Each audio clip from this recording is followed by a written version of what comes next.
Ya dimulai, jangan lupa subscribe, tekan tombol lonceng, terus ditunggu juga nih like dan komennya. Assalamualaikum warahmatullahi wabarakatuh.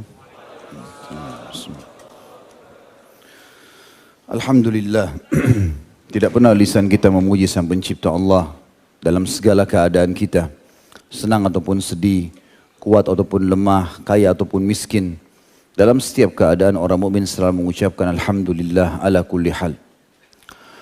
Juga kita panjatkan selanjutnya salam hormat kita, salawat dan taslim kepada Nabi besar Muhammad sallallahu alaihi wasallam. Karena kepatuhan kita kepada Sang Pencipta Allah yang memerintahkan kita untuk mengucapkan salam hormat kepadanya. Dan juga tentu karena mengejar rahmat Allah yang dijanjikan 10 kali rahmat Allah dengan mengucapkan 1 kali salam hormat ini.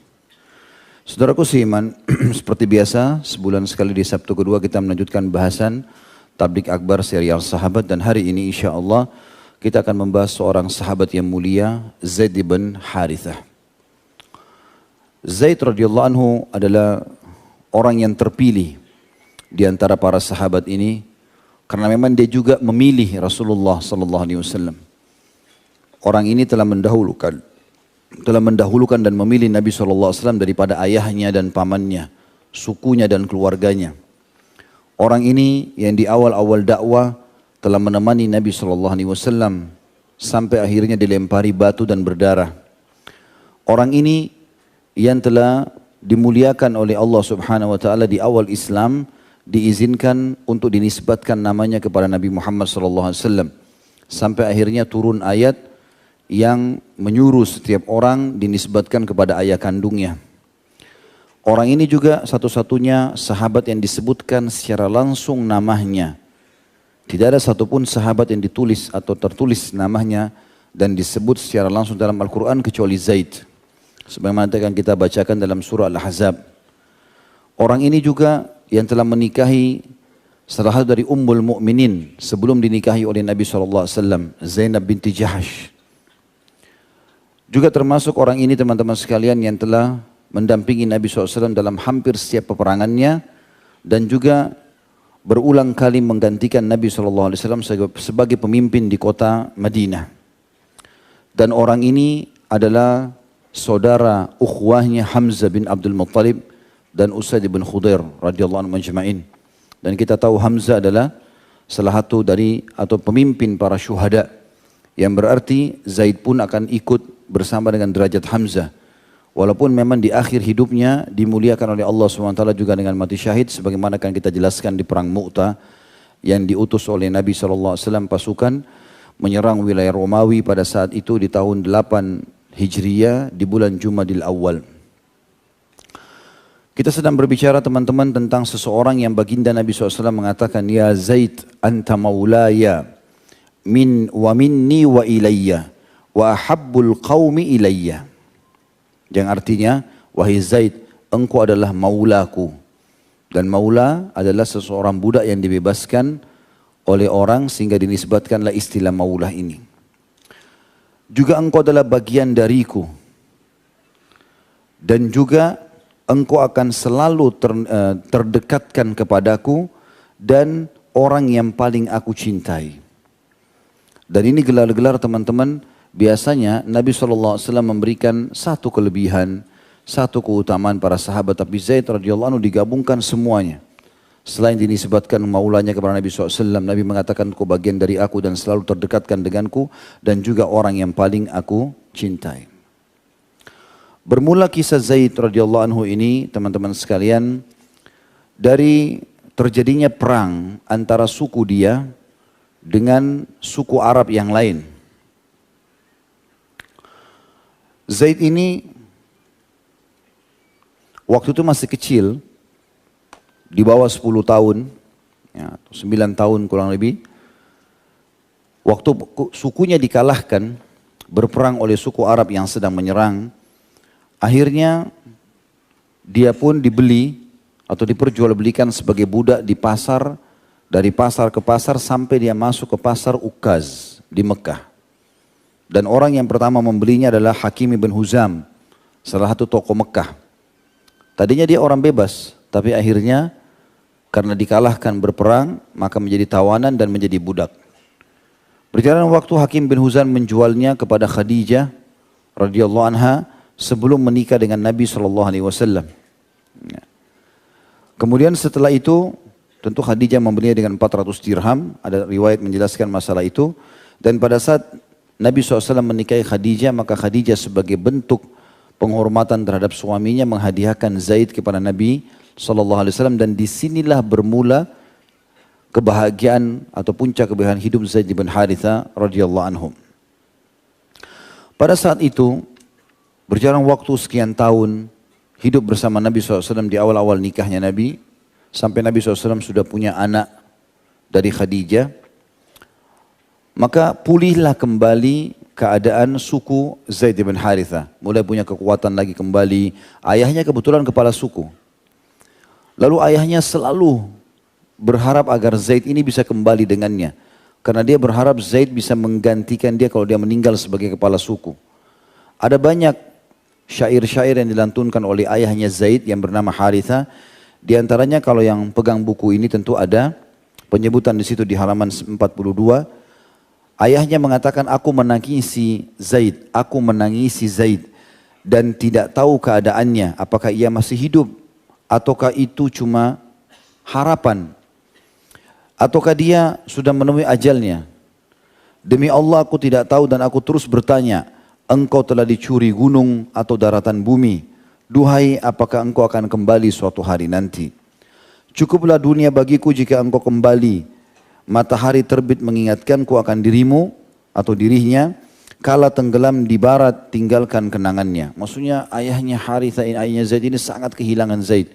Dan sebagian ulama mengatakan karena Zaid memiliki wajah yang tampan dan juga anak yang sangat baik, santun, ramah. Ya, walaupun dia masih kecil pada saat itu.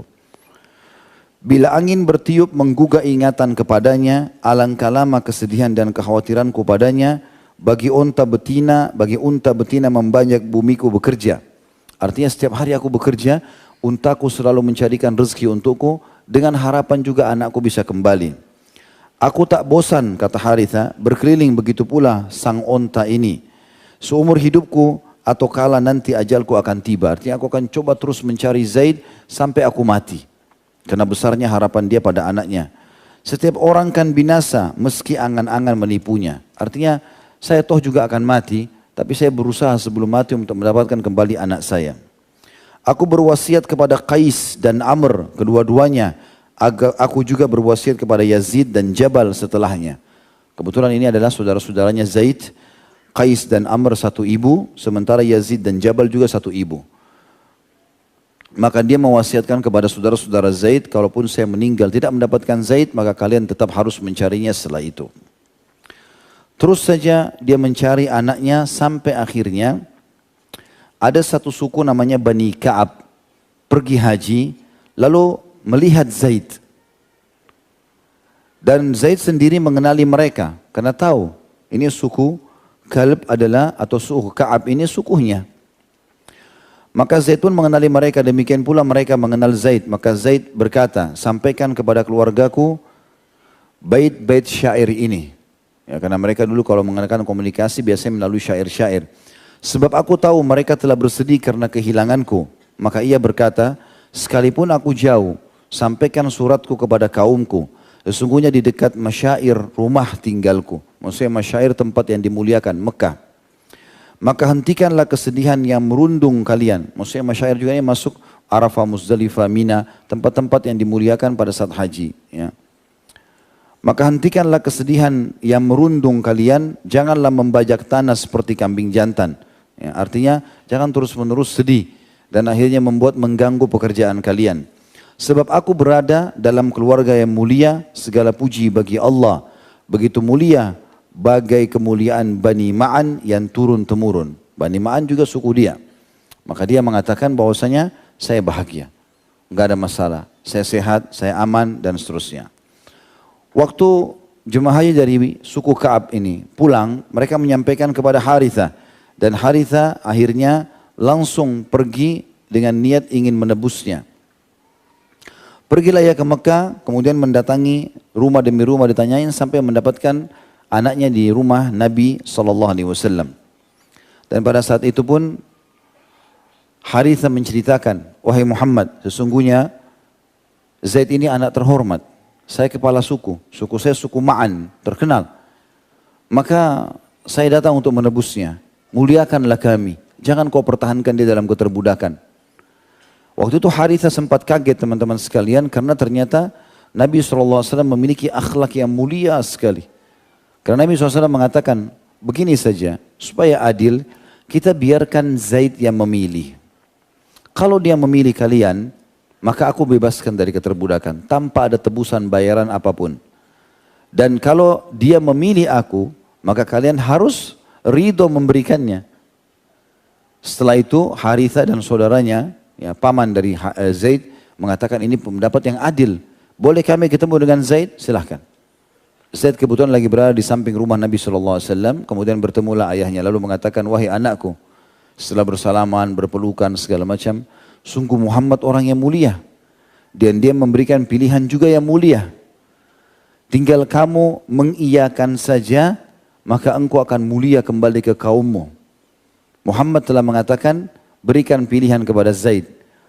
Kalau dia memilih ayahnya dan pamannya, serta kaumnya, maka aku bebaskan tanpa tebusan. Tapi kalau engkau memilih keterbudakan bersama Muhammad, maka engkau dalam keterbudakan dan tidak bisa pulang bersama kami. Maka mereka pun kaget dengan jawaban Zaid pada saat itu yang masih belasan tahun, karena sudah sekian tahun tinggal dengan Nabi SAW dari umur 9. Maka dia mengatakan pun, sesungguhnya aku tidak mungkin mendahulukan Muhammad dari orang lain. Artinya luar biasa. Aku tinggal di sini, aku lebih bahagia dan senang. Sampai ayahnya pun dia mendahulukan Nabi SAW dalam memilih. Dan ini memang teman-teman sekalian, karena Zaid bin Harithah radhiyallahu anhu tahu betul kedudukan Nabi SAW. Walaupun waktu itu belum jadi Nabi. Bagaimana mulianya akhlak beliau sampai anak orang lain pun lebih suka tinggal bersamanya. Maka setelah itu Nabi SAW mendengar, lalu beliau pun berdiri, lalu berkata kepada orang di sekitarnya, ketahuilah wahai Quraisy, sesungguhnya aku telah mengangkat Zaid sebagai anakku, aku mewarisi dan dia mewarisiku. Artinya seperti anak kandung nih sekarang. Maka mendengar perkataan Nabi SAW, akhirnya Harithah ayahnya Zaid menganggap bahwasanya memang Nabi SAW menyayangi anaknya, maka mereka pun pulang pada saat itu. Dan ini kejadian yang luar biasa gitu. Kejadian yang sangat besar. Dalam riwayat lain dikatakan, waktu Nabi SAW ketemu dengan Harithah dan pamannya Zaid, Ka'ab, ya. Kemudian Nabi SAW tanya, hai Zaid, apa kau kenal mereka? Kata Zaid, iya, ini ayahku dan ini pamanku. Maka kemudian dikasihlah pilihan tadi. Kemudian teman-teman sekalian, setelah itu berjalan waktu sekian tahun, sampai akhirnya Zaid tetap berjulukan, diganti dari Zaid ibn Harithah menjadi Zaid ibn Muhammad. Sekian tahun, tapi tidak disebutkan berapa tahunnya, sampai nanti turun surah Al-Ahzab ayat 5 yang Allah Subhanahu wa taala berfirman, A'udzu billahi minasyaitonir rajim. Maaf, tepatnya surah nomor Ahzab surah nomor 40 yang bunyinya, A'udzu billahi minasyaitonir rajim, ma kana Muhammadun aba ahadin min rijalikum walakin Rasulullah wa khataman nabiyyin wa kana Allah bikulli syai'in alima. Muhammad itu sekali-kali bukanlah bapak dari seseorang di antara kalian, tetapi dia adalah Rasulullah dan penutup para nabi, dan Allah Maha mengetahui segala sesuatu. Juga dalam surah Al-Ahzab ayat 5 Allah mengatakan, ud'uuhum li'abaihim. Panggillah mereka semua anak-anak angkat itu dengan memakai nama bapak-bapak mereka. Teman-teman sekalian, setelah ini berubahlah kembali nama Zaid menjadi, dari Zaid bin Muhammad menjadi Zaid bin Harithah. Dan nanti akan kita jelaskan, ada pendapat ulama yang luar biasa bagaimana ayat Al-Quran ini, ya, seakan-akan tanda kutip telah mencabut kemuliaan penisbatan nama kepada Nabi SAW, tapi Allah muliakan lagi dia dengan menyebutkan namanya nanti pada saat dia bercerai dengan istrinya Zainab binti Jahash. Kemuliaan yang lain teman-teman dalam hidup Zaid ini adalah dia menikah dengan sepupu Nabi SAW, wanita mulia namanya Zainab binti Jahash radhiyallahu anha. Sebelum saya jelaskan masalah pernikahan itu teman-teman, ada hal yang perlu saya sampaikan, atau tadi saya belum sampaikan di awal, tentang masalah nasabnya Zaid. Zaid ini Zaid bin Haritha bin Syarahil Al-Kalbi Qada'ah atau Al-Qada'ah. Tepatnya dari suku Al-Kalbi. Salah satu cabangnya namanya Al-Ma'an. Ibunya adalah Sa'di binti Tha'labah. Sa'di binti Tha'labah bin Amir dari suku Ma'an dan Tai. Dan julukannya Zaid Al-Hub. Maksudnya Zaid yang dikasihi atau dicintai oleh Nabi SAW. Dia ditawan usianya sekitar 8 sampai 9 tahun sehingga menjadi budak dan dibeli oleh Hakim Ibn Huzam lalu pindah ke tangan Khadijah. Dan kurang lebih di umur 12 atau 13 tahun baru bertemu dengan ayahnya. Dia pernah menikah dari istri pertama sebelum Zainab binti Jahash. Tapi ini saya sudah coba telusuri kisah pernikahannya tidak saya temukan. Tetapi istri pertama ini disebutkan dalam buku-buku sejarah namanya Ummu Aiman. Dan Ummu Aiman ini melahirkan anak dia namanya Usama. Usama bin Zaid. Dan ini akan kita bahas pada tablik akbar kita insya Allah yang setelahnya. Tentang sahabat yang mulia Usama bin Zaid. Ini anak Zaid dari istri pertamanya. Kemudian menikah yang kedua dengan Zainab binti Jahash. Ini juga saya coba telusuri. Kira-kira apa sebabnya menikah ini? Maksudnya apakah Ummu Aiman ini meninggal atau cerai dengan Zaid? Allahu a'lam. Karena ada di antara istri-istrinya nanti yang beliau bercerai. Ya. Tapi yang jelas Zainab binti Jahash adalah istri kedua dari Zaid bin Haritha. Kemudian beliau juga setelah bercerai dengan Zainab menikah dengan Ummu Kalthum. Dan ini punya anak Zaid dan Ruqayyah. Dinamakan juga Zaid. Jadi Zaid bin Zaid dan Ruqayyah bin Zaid. Setelah itu menikah juga dengan Durra binti Abi Lahab. Ini adalah anaknya Abu Lahab tapi muslimah, mukminah. Dan juga dia menikah istri yang terakhirnya itu dengan saudaranya Zubair bin Awam, namanya Hindun bin Awam. Tetapi dari sekian istri ini yang dia miliki anak adalah dari 2 orang istri dari Ummu Aiman namanya Usama dan ini adalah kekasih Nabi SAW juga nanti akan kita pelajari insyaAllah bulan depan. Kemudian dari Ummu Kalthum ada Zaid bin Zaid dan Ruqayyah bin Zaid. Tapi ini tidak juga, kalau ini tidak semasyhur Usama. Ya. Tapi mereka juga adalah anaknya Zaid.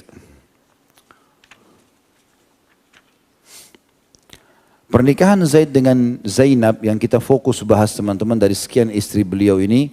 Karena memang punya hubungan atau sangat erat hubungannya dengan ayat Al-Quran.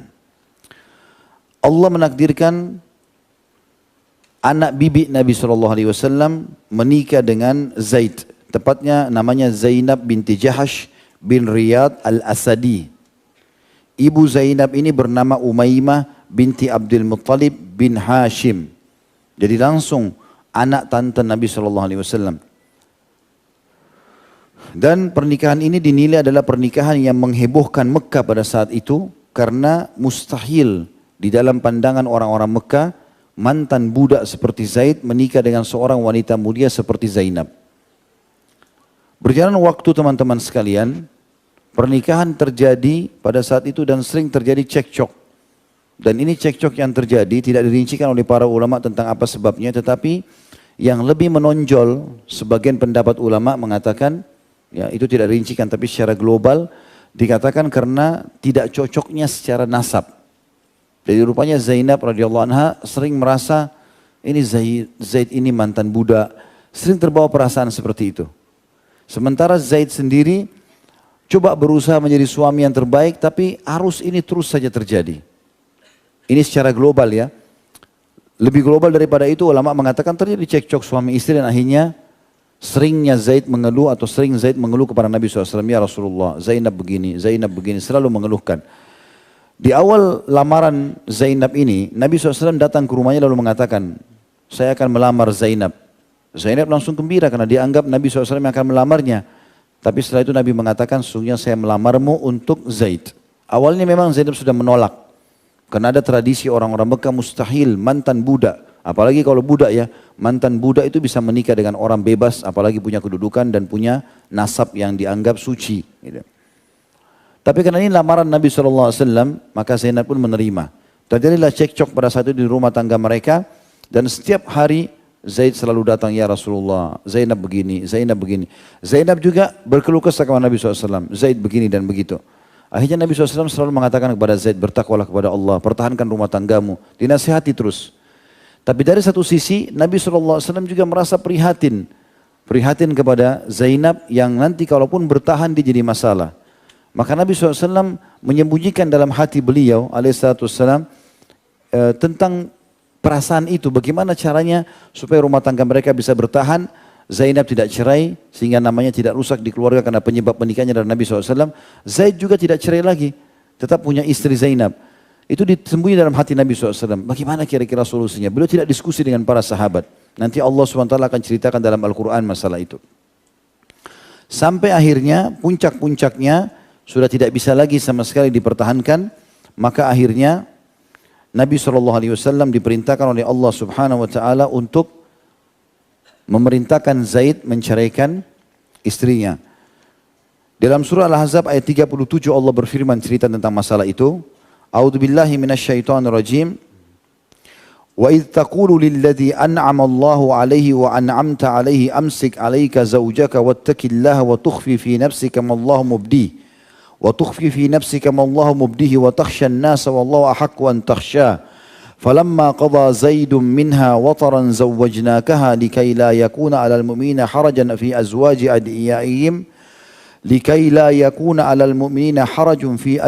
أدعيائهم إذا قضوا منهن وطرا وكان أمر الله مفعولا. Yang artinya, dan ingatlah ketika kamu berkata kepada orang yang Allah telah melimpahkan nikmat kepadanya, maksudnya Zaid di sini. Allah SWT memastikan Zaid termasuk orang yang mendapatkan nikmat karena sempat menjadi budak Nabi SAW dan dibebaskan, menjadi maula, menjadi kekasih Nabi SAW, sempat ternisbatkan namanya kepada Nabi SAW beberapa waktu, kemudian menikah lagi dengan sepupu Nabi SAW.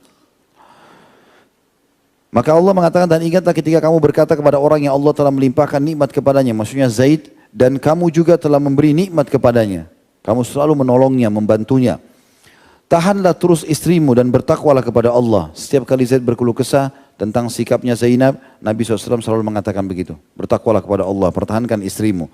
Sedangkan kamu menyembunyikan di dalam hatimu apa yang telah Allah akan menyatakannya. Artinya apa yang kau ragukan hai Muhammad, tetap akan terjadi. Kalaupun terjadi perceraian, maka akan terjadi itu. Lalu kata Allah SWT, dan kamu takut kepada manusia. Takut nanti kalau manusia berbicara, masa ini sepupu Nabi diceraikan. Ini adalah lamaran Nabi SAW. Kamu takut perkataan orang. Sedangkan Allah lah yang lebih berhak untuk kamu takuti. Maka takala Zaid, ini yang saya bilang tadi teman-teman, di antara keutamaan Zaid, namanya disebutkan dalam Al-Quran. Takala Zaid telah mengakhiri keperluan terhadap istrinya, menceraikannya, kami kawinkan kamu dengan dia, maksudnya Zainab binti Jahash, supaya tidak ada keberatan bagi orang mukmin untuk mengawini istri-istri anak-anak angkat mereka apabila anak-anak angkat itu telah menyelesaikan keperluannya daripada istrinya, dan itu ketetapan Allah pasti, atau sesungguhnya ketetapan Allah adalah pasti terjadi.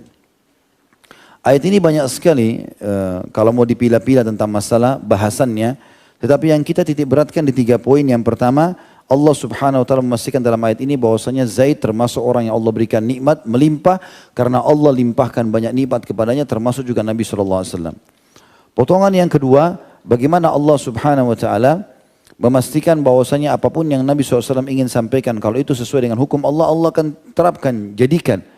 Ya, di antaranya tadi Nabi SAW khawatir nanti orang-orang akan bicara apa kalau Zainab diceraikan sementara itu sepupunya dan ini dinikahkan dengan maulanya atau mantan budaknya, maka Allah SWT mengatakan itu pasti Allah akan beberkan. Karena itu akan menjadi sebuah hukum. Lalu potongan yang ketiga adalah bolehnya menikahi mantan pasangan anak angkat. Kalau anak kandung kita nggak boleh kita nikahi. Anak mantu, mantan anak mantu nggak boleh dinikahi. Tapi kalau mantan pasangan anak angkat boleh, karena dianggap itu bukan anak. Ini tradisi jahiliyah dulu tidak boleh sama sekali, dianggap sama dengan hukum anak mantu. Maka ini dihapus dengan turunnya ayat ini. Saudaraku seiman, setelah terjadi perceraian tersebut, ya, yang sudah kata penulis ini kalau bisa dilihat di halaman 47, jurang pemisah antara Zaid sama Zainab pun semakin hari semakin menganga, hingga kehidupan di antara keduanya sampai di ujung jalan buntu. Karena itu pilihan tolak pun tidak dapat dihindarkan. Maka datanglah perintah Allah SWT yang mengizinkan Zaid menceraikannya dan memerintahkan Rasulullah SAW untuk menikahi Zainab. Dan Zainab ini teman-teman pada saat dinikahi oleh Nabi SAW itu tanpa melalui akad nikah. Allah Subhanahu Wa Taala nikahkan langsung dari langit. Makanya dalam potongan ayat juga di sini Allah mengatakan Al-Ahzab 37, "Falamma qada Zaidun minha wataran zawwajnakaha." Sewaktu Zaid sudah menceraikan istrinya, maka kami nikahkan kamu, hai Muhammad, dengan Zainab. Jadi kalau Nabi SAW menikah beda dengan kita. Ya, kita membutuhkan wali, kita membutuhkan saksi. Tapi Nabi SAW berbeda, karena Allah SWT menikahkannya secara langsung. Ada perkataan Al-Hafidh Ibnu Hajar yang menarik dalam masalah ini. Dalam Fathul Bari beliau berkata, Ibnu Abi Hatim telah meriwayatkan kisah ini dari jalur As-Su'di. Lalu ia memaparkannya dengan paparan yang jelas dan indah. Lafadznya adalah, telah sampai kepada kami bahwa ayat ini turun mengenai Zainab binti Jahash. Ibunya Umaymah binti Abdul Muttalib adalah bibi Rasulullah SAW. Rasulullah SAW ini ingin menikahkan Zainab dengan Zaid bin Haritha, maula beliau SAW. Namun Zainab tidak menyukai hal itu. Kemudian ia akhirnya rela dengan apa yang diputuskan oleh Rasulullah SAW. Lalu beliau menikahkannya dengan Zaid. Kemudian Allah Subhanahu Wa Taala memberitahukan kepada nabinya setelah itu bahwa kelak Zainab akan menjadi salah satu istrinya. Maka beliau malu memerintahkan Zaid agar menceraikannya. Sementara antara Zaid sama Zainab telah terjadi percekcokan seperti yang biasa terjadi pada orang lain. Maka Rasulullah SAW memerintahkan Zaid agar tetap bertahan dengan istrinya dan bertakwa kepada Allah Subhanahu Wa Taala. Beliau juga khawatir bila orang-orang mencelanya dengan mengatakan bagaimana beliau telah menikahi istri anaknya sendiri. Karena sebelumnya ia telah mengangkat Zaid sebagai anaknya. Jadi riwayat Ibnu Abi Hatim yang disebutkan oleh Ibnu Hajar justru lebih pekah lagi dalam bahasannya. Artinya pada saat sering cekcok antara Zaid sama Zainab, turun wahyu kepada Nabi SAW mengatakan, hai Muhammad, nanti Zainab tu yang merupakan istri daripada Zaid akan jadi istrimu. Tapi Nabi SAW kata Ibnu Abi Hatim, malu mengungkapkan itu, mengatakan kepada Zaid, sudah Zaid kamu ceraikan saja, nanti biar saya nikahi. Karena itu sudah ada perintah wahyu. Nabi SAW tidak mau menyampaikan itu karena merasa malu. Maka Allah Subhanahu Wa Taala hanya menurunkan ayat yang memang menegaskan masalah itu. Kau malu hai Muhammad, dan kau malu nanti manusia tahu, Allah lebih pantas kau malu atau takut kepadanya. Maka keluarlah sebuah hukum di sini, bolehnya menikah dengan mantan pasangan anak angkat. Dan diriwayatkan juga dari Ibnu Abi Hatim, dari jalur Ali bin Zaid dan Ali bin Al-Husain bin Ali, ia berkata, Allah SWT telah memberitahukan kepada nabinya bahwa Zainab kelak akan menjadi salah satu istrinya sebelum Zaid menikahinya atau menikahi Zainab. Tak kala Zaid datang kepadanya mengadukan masalahnya, lalu beliau mengatakan kepadanya, bertakwalah kepada Allah dan pertahankan istrimu. Lalu Allah SWT berfirman, aku telah memberitahukan kepadamu bahwa aku akan menikahkannya denganmu, sedang kamu menyembunyikan dalam hatimu apa yang Allah akan nyatakan itu. Maksudnya, riwayat yang lain Ibnu Abi Hatim berkata, kalau Allah Subhanahu Wa Taala sudah memberitahukan kepada Nabi SAW kalau Zainab akan menjadi istrinya. Tapi karena sudah terlanjur dinikahkan dengan Zaid, maka Nabi SAW malu untuk menyampaikan itu kepada Zaid. Tapi Allah Subhanahu Wa Taala menurunkan ayat yang kekal ditilawakan sampai hari kiamat. Juga ada bahasan juga di sini masih disinggung permasalahan ini, karena ini permasalahan pekah sekali berhubungan dengan masalah hukum-hukum syar'i. Maka penulis menuliskan judul yang lain, akhirnya Zainab menjadi ummul mukminin. Kata beliau, tak kala Zaid radhiyallahu anhu telah menceraikan Zainab radhiyallahu anha, sedang masa iddahnya telah berakhir, maka Rasulullah SAW menikahinya. Sehingga dengan begitu ia mendapatkan kehormatan terbesar di seluruh alam ini, karena telah menjadi istri penghulu orang-orang terdahulu dan terakhir Muhammad SAW, sekaligus menjadi ummul mukminin. Diriwayatkan dari Anas bin Malik radhiyallahu anhu bahwasanya turunnya ayat ini, yakni firman Allah SWT, wa tukhfi fi nafsika wallahu yubdi, sedangkan kamu menyembunyikan dalam hatimu apa yang telah Allah akan menyatakannya. Al-Ahzab 37, turun kepada Zainab binti Jahash dan Zaid bin Haritha. Anas bin Malik juga mengatakan ketika masa iddah Zainab berakhir, Rasulullah SAW berkata kepada Zaid, katakanlah kepadanya bahwa aku menyebutnya. Dan ini poin penting teman-teman. Ternyata Nabi SAW juga ingin pada saat turun ayat ini, dan Zaid sudah menceraikan Zainab, supaya tidak ada lagi perasaan Zaid nanti menganggap ini adalah dia merasa terganggu karena Nabi SAW kenapa menikahi mantan istrinya. Maka dipastikan itu adalah wahyu dari Allah. Dan untuk menghilangkan perasaan itu, maka Nabi SAW menyuruh Zaid yang memiliki dada yang lapang, ya, perasaan yang luar biasa, menyuruh Zaid yang menyampaikan kepada Zainab. Katakan kepada Zainab kalau aku menyebutnya. Kalau Nabi SAW mengatakan kalimat ini berarti Nabi ingin melamarnya. Seperti juga waktu Nabi SAW ingin menikahi Hafsah, anak Umar bin Khattab. Sempat Umar keliling membawa Hafsah ke sana sini, menawarkan kepada Abu Bakar, menawarkan kepada Uthman. Tapi mereka berdua, Uthman diam menolak. Sementara Abu Bakar diam. Sampai akhirnya Umar pulang dan sholat malam minta agar Allah berikan petunjuk. Akhirnya datang lamaran Nabi SAW. Di hari pernikahannya Hafsah sama Nabi SAW, Abu Bakar mendekati Umar sambil mengatakan, Hai Umar, aku tahu sebenarnya dalam hatimu ada beban. Karena kau tawarkan Hafsah untuk aku nikahi dan aku diam. Sebenarnya kalau seandainya aku tidak mendengar Nabi SAW menyebutnya, menuju Hafsah, aku akan menikahinya. Tapi Nabi sudah bilang, ya, sampaikan kalau aku menyebutkan Hafsah kepada Abu Bakar, berarti memang ada niat untuk menikahinya. Anas bin Malik meriwayatkan berkata radhiyallahu anhu, ketika masa iddah Zainab berakhir, Rasulullah SAW berkata kepada Zaid, mantan suaminya, katakan kepadanya bahwa aku menyebutnya. Lalu Zaid pergi hingga datang kepada Zainab yang sedang meragi adonan di rumahnya. Lalu Zaid berkata, tak kala melihatnya dadaku bergemuruh, karena mantan istrinya. Dia merasa beban. Hingga membuatku tak mampu melihat kepadanya untuk mengatakan bahwa Rasulullah SAW menyebutnya. Tapi dengan keimanan, lalu aku membalikkan punggungku, karena aku sudah tahu bukan istriku lagi. Dan membelakanginya seraya mengatakan, wahai Zainab, Rasulullah SAW mengutusku bahwa ia menyebutmu. Maka Zainab pun berkata, menjawab dari belakang tirai, aku tidak akan melakukan sesuatu pun hingga mendapatkan perintah dari Rabbku. Lalu ia pun berdiri menuju tempat sholatnya di rumah, lalu turunlah ayat Al-Quran. Ketika Rasulullah SAW datang dan menemui Zainab tanpa meminta izin, lalu Zaid berkata, sungguh kami melihat sendiri Rasulullah SAW memberi makan roti dan daging kepada kami ketika siang sudah terbentang, yaitu pada saat walimah beliau. Jadi ini subhanallah yang meriwayatkan kisah pernikahan ini, ya, adalah Zaid. Bagaimana dia tadinya suka sama Zainab dan sudah jadi istrinya, tapi perintah Allah dan Rasulnya didahulukan. Bagaimana dia bisa berbesar jiwa untuk itu, bahkan dia yang melamarkan dan dia juga yang menceritakan tentang bagaimana Nabi SAW mewalimahkan, mengajak orang-orang makan pada saat sudah nikah sama Zainab. Lalu orang-orang pada keluar dan tinggallah beberapa orang tokoh yang berbincang-bincang di rumah setelah makan. Kemudian Rasulullah SAW juga keluar, lalu aku mengikutinya. Beliau mulai mendatangi bilik para istrinya satu persatu seraya memberi salam kepada mereka. Jadi tradisi Nabi SAW kalau baru menikah, maka sebelum bertemu dengan istri yang baru dinikahi, beliau pergi ke istri-istri yang lain sambil mengucapkan salam kepada mereka. Lalu kemudian para istri-istri itu mengatakan, wahai Rasulullah, bagaimana anda menemui istri baru anda? Maka Zaid berkata, aku tidak tahu apakah aku yang mengabarkan kepadanya bahwa orang-orang sudah keluar atau beliau yang mengabarkan kepadaku. Artinya waktu sudah keliling di istri-istri yang lain, Nabi SAW mau balik lagi ke rumah, ternyata di rumah masih banyak tamu. Maka Zaid mengatakan, aku tidak tahu apakah aku yang menyampaikan ke Nabi, ya, supaya Nabi yang sampaikan ke tamu supaya bubar, atau saya yang menyampaikannya. Lalu aku pun pergi masuk bersama beliau ke dalam rumah, kemudian beliau menurunkan tirai antara aku dengan dirinya. Lalu turunlah perintah tentang hijab. Kemudian orang-orang diberi wejangan sebagaimana mereka telah diberi atau biasa diberikan wejangan. Artinya Nabi SAW pada saat itu menurunkan hijab agar Zaid, karena dia adalah maula Nabi, biasanya kalau mantan budak begini masuk ke dalam rumah boleh masuk bersama-sama dan seterusnya.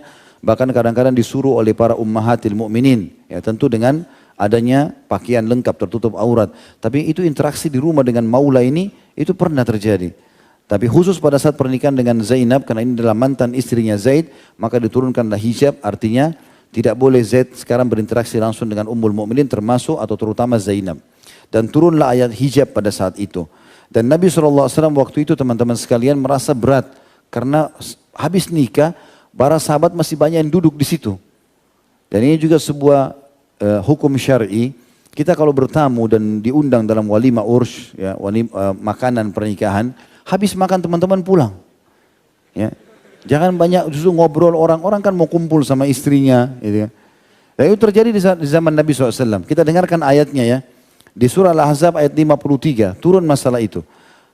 Abu Rafi dalam hadisnya menambahkan firman Allah Subhanahu wa taala yang turun di sini Al-Ahzab 53. A'udzu billahi minasyaitonir rajim. Ya ayyuhalladzina amanu la tadkhulu buyutan nabiy illa an yu'zana lakum ila ta'amin ghaira nadhirina inahu walakin idza du'itum fadkhulu fa idza ta'imtum fantashiru.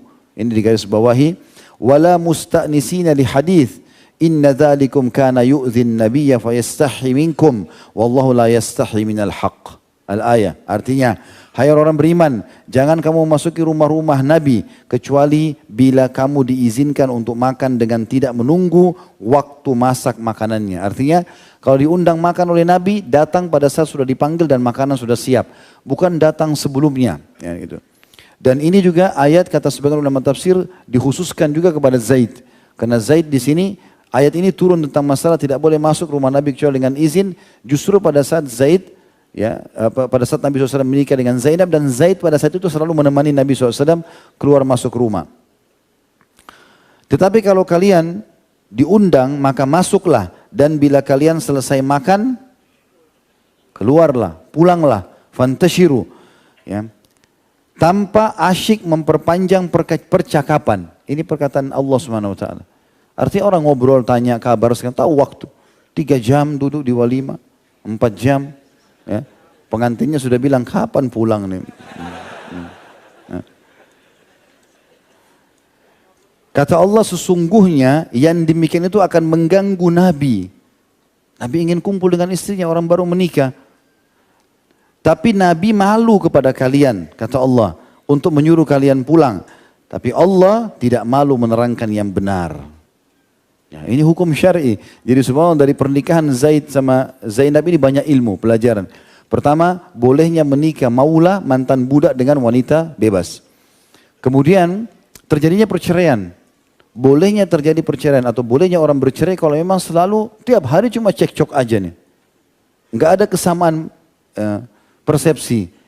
Ada orang begitu, ada orang subhanallah bisa mengalah, menjalankan rumah tangga, ada orang tidak. Mungkin memang karena masalah-masalah sebelumnya. Paksaan orang tua kah, ya, perbedaan yang sangat jauh drastis antara keadaan fisik misalnya, atau keadaan materi. Memang perempuan ini terbiasa hidup di keluarga kaya, nikah sama laki-laki yang miskin, lalu miskinnya tidak bisa membiayai dia. Ada hal-hal yang mungkin bisa memicu itu. Dan di sini hukum syar'inya, kalau sampai pada puncak tidak bisa diperbaiki, boleh bercerai. Terjadi pada Zaid dengan Zainab. Hukum yang lain, ternyata setelah itu, ya, Nabi SAW menikahi mantan anak angkat, mantan istri anak angkatnya. Dan ini hukum syar'i juga sendiri. Kemudian Zaid dibiarkan atau disuruh Nabi SAW untuk melamarkan Zainab, ya, sebagai bentuk cobaan dari sisi keimanannya. Kemudian juga hijab yang turun antara wanita dan laki-laki, ya, terutama kalau berada di satu ruangan, karena Zaid waktu itu sering bolak-balik masuk rumah Nabi. Karena dia mantan budak Nabi, maka kadang-kadang ada ummahatil mukminin tapi mereka juga berhijab, tapi belum ada tirai. Sekarang tidak, hukum tirai ada, turun hukum tirai. Karena Nabi SAW menurunkan tirai agar Zaid tidak langsung interaksi sama Zainab. Juga hukum syar'i yang lain adalah kalau orang bertamu dalam pernikahan tidak boleh berlama-lama. Ya, sudah paham ini? Mulai sekarang kalau bertamu, ya, habis makan pulang. 15 menit, 20 menit pulang. Ya. Juga ada sub bahasan kecil masih berhubungan dengan masalah itu. Di bahasan kita di buku ini cukup banyak penyampaian penulis buku tentang masalah hikmah daripada surah Al-Ahzab tadi ayat 37 itu. Juga ayat 53. Kata beliau, demi Allah seakan saya mendapati kata-kata sedang melangkah mundur dan bersembunyi karena malu untuk berhadapan dengan kemuliaan yang agung ini. Allah Subhanahu wa taala yang memerintahkan dari atas langit ketujuh agar Nabi SAW menikahi Zainab. Oleh karena itu, ibunda kita Zainab radhiyallahu anha selalu berbangga dengan kemuliaan yang tidak dapat ditandingi oleh dunia dan seluruh isinya itu. Diriwayatkan dari Anas radhiyallahu anhu, ia berkata, Zaid bin Harithah datang mengadu. Lalu Nabi SAW berkata kepadanya, bertakwalah kepada Allah dan pertahankan istrimu. Andai kata ada sesuatu yang Rasulullah SAW sembunyikan, pasti hal inilah yang beliau sembunyikan. Sementara Zainab radhiyallahu anha selalu berbangga di hadapan para istri Nabi lainnya seraya mengatakan, kalian dinikahkan oleh keluarga-keluarga kalian, sedangkan aku dinikahkan oleh Allah SWT dari langit ketujuh. Yang diriwayatkan Imam Bukhari dan juga Tirmidzi. Masih ada tambahan juga sebuah renungan, saya bacakan di sini tulisannya. Dinukil dari Imam Qurtubi, beliau berkata, Imam Abul Qasim, tidakkah anda melihat perkataan Ubay bin Ka'ab tak kala Nabi SAW berkata kepadanya, sesungguhnya Allah SWT memerintahkanku agar membacakan kepadamu surah ini dan itu. Lalu Ka'ab pun menangis, Ubay bin Ka'ab radhiyallahu anhu menangis. Ya. Karena Nabi SAW mengatakan, Allah memerintahkanku untuk membaca, menyuruh membaca Al-Quran. Maka Ubay pun berkata, apakah Allah menyebutkan namaku di sana, di langit? Lalu kata Nabi SAW, iya. Maka Ubay pun akhirnya menangis karena gembira melihat hal tersebut. Nah, bagaimana pula dengan orang yang namanya telah menjadi ayat Al-Quran? Zaid namanya terus abadi dibaca di mihrab-mihrab oleh orang-orang yang membaca Al-Quran dan juga menghafalnya. Dan ini sifatnya selama-lamanya sampai menjelang hari kiamat. Tidak akan pernah lenyap dibaca walaupun duduk dunia bila mereka membaca Al-Quran. Demikian juga para penghuni surga, ia masih terus diucapkan melalui lisan kaum mukminin, sebagaimana ia senantiasa disebutkan secara khusus di sisi Rabb semesta alam. Maksudnya para malaikat-malaikat juga membacanya. Sebab Al-Quran Karim adalah kalamullah yang qadim. Ia akan kekal, tidak pernah lenyap. Nama Zaid ada di dalam lembaran-lembaran yang dimuliakan, yang ditinggikan lagi disucikan, yang disebut dalam tilawah oleh para malaikat pencatat amal perbuatan yang mulia lagi berbakti. Hal itu tidak terjadi pada nama-nama kaum mukminin selain Nabi dari para anbiya Allah dan Zaid bin Harithah. Hal ini sebagai ganti dari Allah SWT atas kehormatan yang tercabut darinya. Bahkan Allah SWT menambahkan dengan firman-Nya, dan ingatlah ketika kamu berkata kepada orang yang Allah limpahkan nikmat kepadanya, yakni nikmat keimanan kepada Zaid. Maka itu menunjukkan bahwa Zaid bin Harithah merupakan salah satu penghuni surga. Hal ini telah diketahui sebelum ia meninggal dunia. Penulis mengatakan, dan saya katakan bahwa firasat Zaid bin Harithah merupakan satu jenis ilham, yaitu anugerah yang mulia dianugerahkan, yang Allah anugerahkan kepadanya sebagai kenikmatan ilahi, di mana ia telah memilih Rasulullah SAW atas keluarganya dan kaum kerabatnya. Ia tidak pernah mengganti posisi beliau dengan seorang pun dari makhluk Allah. Ia mengutamakan beliau di atas ayahnya, pamannya, saudaranya dan kaumnya. Karenanya pantas ia mendapatkan kebanggaan dan izzah di dunia, serta meraih keuntungan berharga yang tidak mungkin dapat disamakan dengan sesuatu pun di muka bumi ini, karena itu adalah kedudukan yang paling tinggi. Dan atas dasar inilah Nabi SAW menjadikan Zaid orang yang sangat dicintai. Artinya Zaid ini termasuk sahabat yang teruji sekali pengorbanannya. Luar biasa. Pertama, dia tadinya disuruh kembali oleh ayahnya dan bebas dari keterbudakan, tapi pilih Nabi SAW. Kemudian yang berat sekali adalah pada saat dia menikah dengan Zainab. Dan dia menyukai Zainab. Zainab wanita cantik yang terkenal. Buktinya dia menjadi ummul mukminin nantinya. Kemudian cerai, dan dia ternyata yang menikahkan atau melamarkan Nabi SAW ya, dengan Zainab. Terlebih lagi dia akan selalu interaksi di rumah itu, sering bolak-balik membantu Nabi SAW karena dia adalah mantan budak Nabi SAW. Dan ini aplikasi dari surah Al-Ahzab ayat 36. Allah berfirman, A'udzu billahi minasyaitonir rajim, wa ma kana lil mu'minin wala mu'minatin idza qada Allahu wa rasuluhu amran an yakuna lahumul khiyaratu min amrihim wa may ya'sillaha wa rasulahu faqad dhalla dhalalan mubina. Dan tidaklah patut bagi laki-laki mukmin dan laki-laki dan perempuan mukminah apabila Allah dan Rasulnya telah menetapkan satu ketetapan, akan ada bagi mereka pilihan yang lain tentang urusan mereka. Dan barang siapa mendurhakai Allah dan Rasulnya, maka sungguh dia telah sesat dengan kesesatan yang nyata. Dan ini juga merupakan keutamaan yang luar biasa. Para ahli sirah berkata, Zaid ikut berperang bersama Nabi SAW dalam Badr, Uhud, Khandaq, Hudaybiyah, Khaybar, dan pernah diangkat oleh Nabi SAW sebagai penguasa sementara atas Madinah ketika beliau berangkat ke Muraisiyah atau perang Bani Mustaliq. Ini peperangan yang tidak diikuti oleh Zaid, yang lain semua diikutin. Serta pernah menjadi panglima dalam 7 brigade yang dikirim oleh Nabi SAW. Selain itu tidak ada seorang sahabat pun yang disebutkan namanya dalam Al-Quran kecuali dia. Di antara yang dilakukan Zaid yang sangat mulia teman-teman, selain hal-hal yang sudah kita sebutkan, beliau juga melalui masa-masa genting dakwah di fase Mekah. Jadi hampir setiap Nabi SAW berdakwah dimanapun, dihina, dicaci, dilemparin, Zaid selalu bersamanya. Puncaknya adalah pada saat beliau pergi ke kota Taif, yang kita sudah tahu kisahnya. Akhirnya Nabi SAW mendakwahi para pemimpin kota Taif, ya, tapi mereka menolak Tentu banyak penyebab-penyebabnya. Di antaranya adalah waktu Nabi SAW akan pergi ke kota Taif, ternyata ada Abu Lahab ya, yang mendahului Nabi SAW dan menyampaikan kepada penduduk kota Taif kalau akan datang seseorang yang bernama Muhammad, dia adalah ponakanku, dia pendusta, jangan dipercaya. Oleh sebab itu penduduk-penduduk atau pemimpin kota Taif waktu itu ada 3 orang, semuanya menolak untuk menerima dakwah Nabi SAW. Maka Nabi pun mengatakan kalau begitu izinkan saya mendakwai penduduk kota Taif. Maka ketiga orang ini mengatakan kami tidak akan pernah mengizinkan itu. Lalu mereka menyuruh para penduduk kota Taif untuk melempari Nabi SAW dengan batu. Dan ini dilempari dengan batu luar biasa. Lemparan dengan batu ini adalah setiap kali kaki Nabi SAW dan Zaid ibn Harithah diangkat, dilempari dengan batu sehingga berdarah.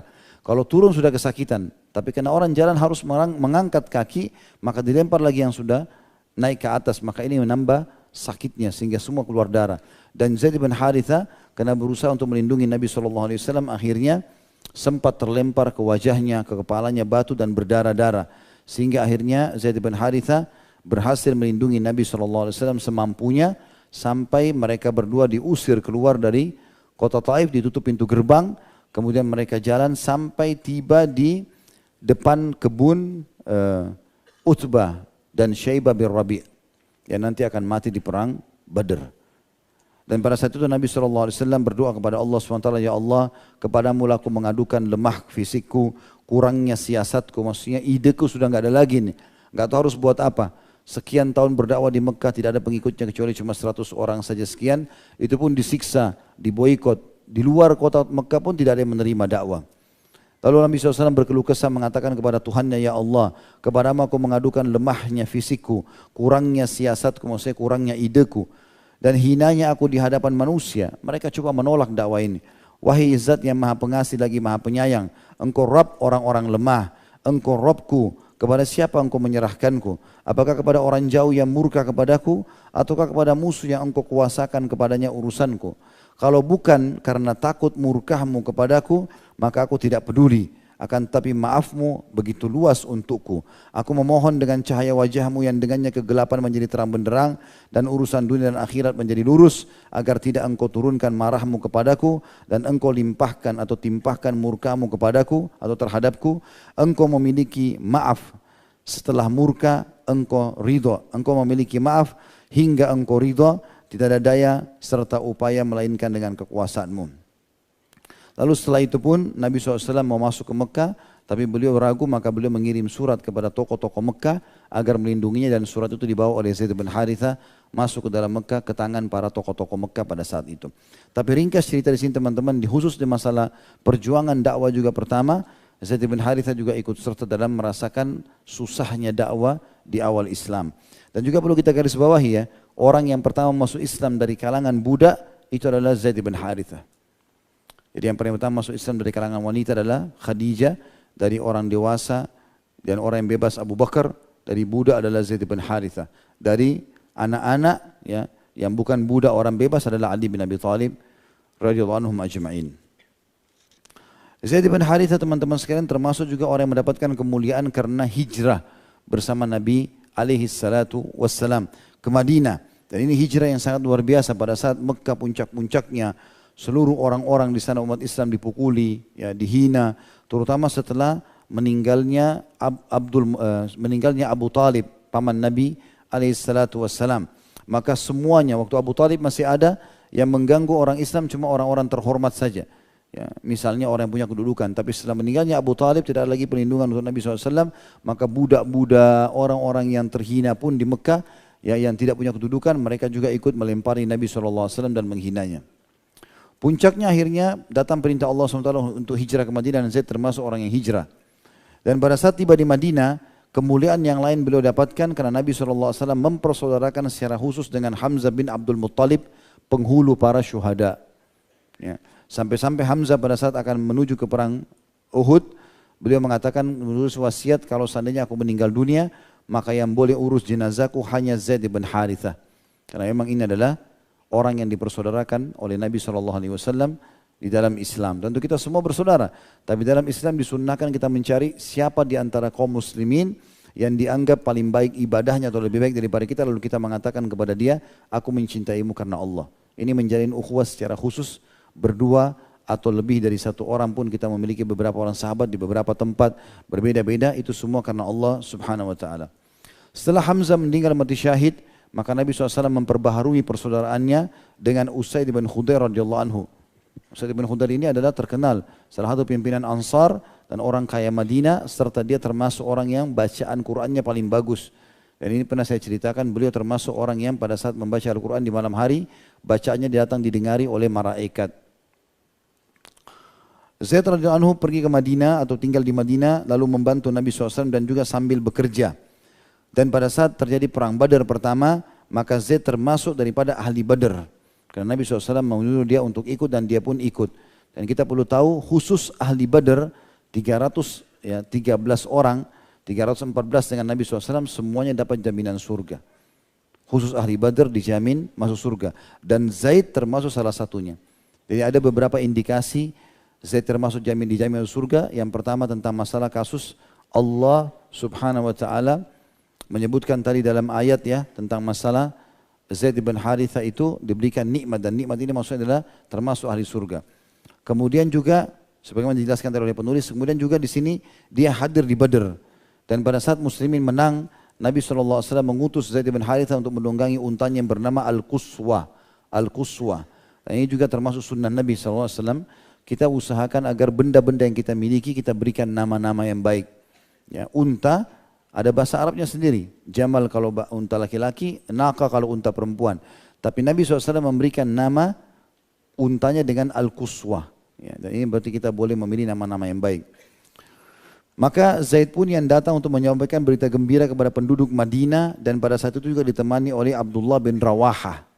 Dan ini keduanya nanti akan mati syahid di perang Mu'tah sebagaimana yang kita kabarkan nanti di penutupan bahasan kita insyaAllah. Pada saat itu Nabi SAW juga pernah keluar dari Madinah, tepatnya untuk memerangi suku Mustaliq. Salah satu suku yang tadinya rencana ingin memerangi Madinah. Maka waktu itu Nabi SAW mencari orang yang paling bisa dipercaya supaya menggantikan beliau di Madinah.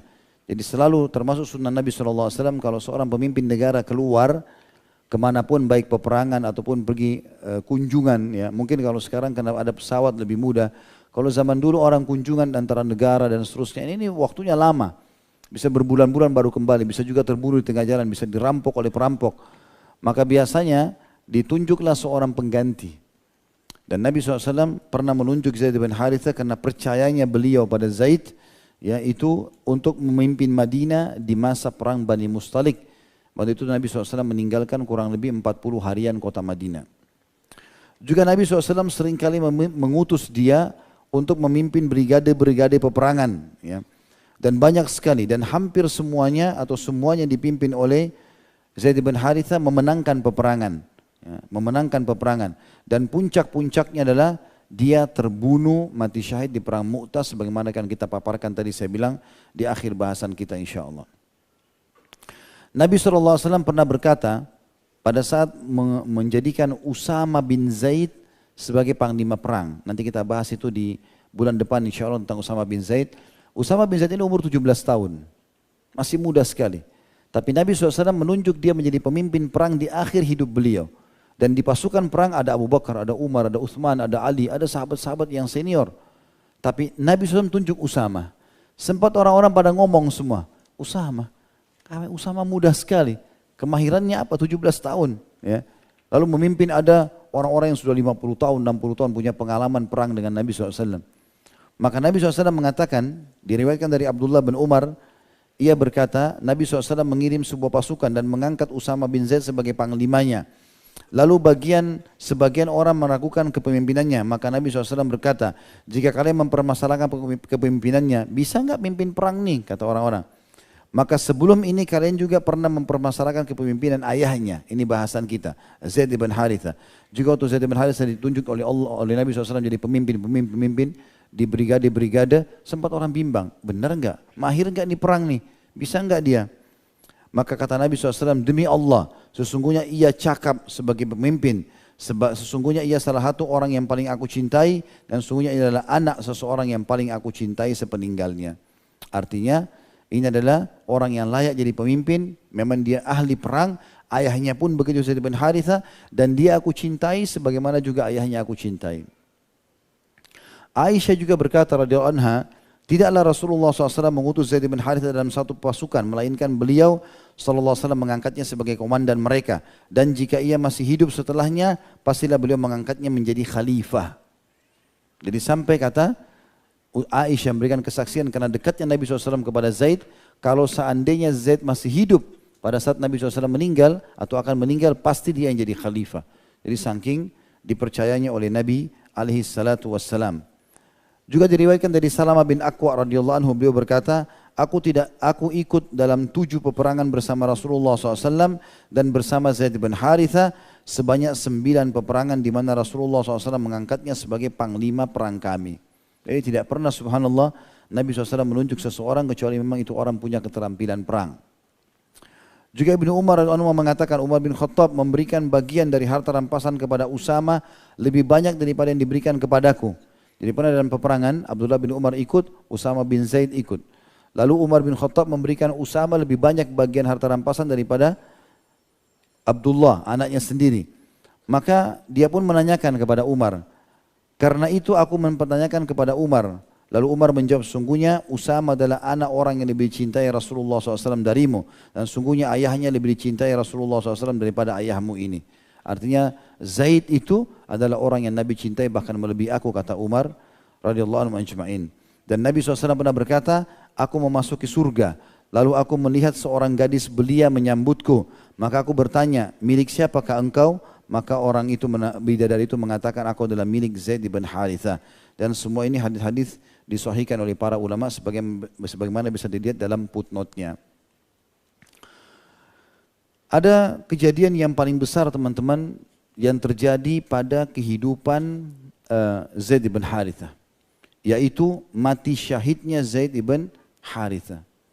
Dan ini untuk menjelaskan masalah ini teman-teman, saya akan menyebutkan atau menceritakan tentang kejadian perang Mu'tah itu sendiri. Perang Mu'tah ini teman-teman terjadi di tahun 8 Hijriah di bulan Jumadil Awal. Ada sebabnya. Nabi SAW setelah terjadi kesepakatan Hudaybiyah, beliau mulai menulis surat kepada pemimpin-pemimpin dunia. Banyak sekali. Ke semua pemimpin dunia dikirimin surat, diajak masuk Islam. Salah satunya dikirim kepada Harith bin Abi Shummar. Ya.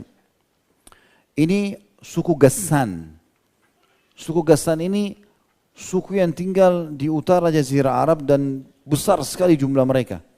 Lebih dekat dengan negeri Syam. Mereka sekutunya orang-orang Romawi. Tapi bangsa Arab. Dan mayoritasnya mereka beragama Nasrani. Ya, beragama Nasrani. Waktu Nabi SAW kirim surat kepadanya, gitu kan, ternyata ditolak. Dan dia mengatakan, siapa Muhammad ini? Seorang yang tinggal di kota Madinah yang sangat kecil, tiba-tiba mau menyuruh aku tunduk dengan pasukanku. Maka Harith pun berpikir untuk menyerang Madinah. Di bulan Jumadil Ula ini, tahun 7 Hijriah atau tepatnya bulan 4 ya, bulan 5 dari bulan Hijriah, Nabi SAW mengumpulkan para sahabat dan memotivasi mereka untuk berjihad dan menunjuk 3 orang pemimpin pada saat itu. Yang pertama ditunjuk adalah Zaid bin Haritha, ini tokoh kita.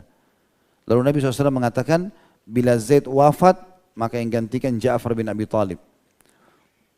Tadi sudah kita jelaskan juga di kisah Ja'far bin Abi Talib radhiyallahu anhu. Dan bila Ja'far meninggal maka Abdullah bin Rawaha. Dan ini isyarat dari Nabi SAW kalau ketiga sahabat ini akan mati syahid. Dan ini tepatnya ada sekarang di wilayah Jordania. Perang Mu'tah ini di wilayah Jordania. Jadi utara Jazirah Arab. Pada saat itu teman-teman Nabi SAW menggerakkan pasukan tepatnya di hari Jumat. Di hari Jumat di bulan Jumadil Ula tahun 8 Hijriah. Pada saat itu Nabi SAW gerakkan, habis sholat subuh, mulai terbit matahari, habis duha, Nabi SAW suruh jalan semuanya. Jalan semua pasukan.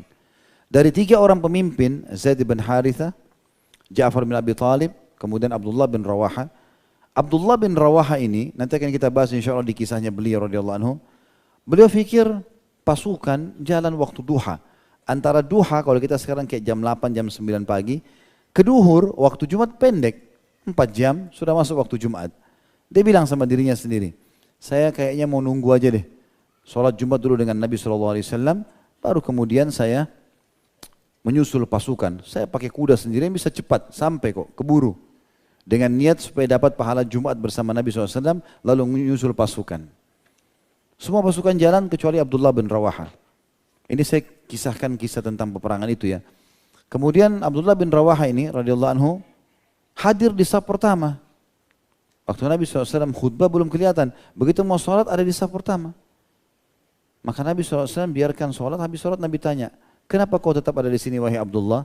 Ya Rasulullah, pasukan jalan lambat.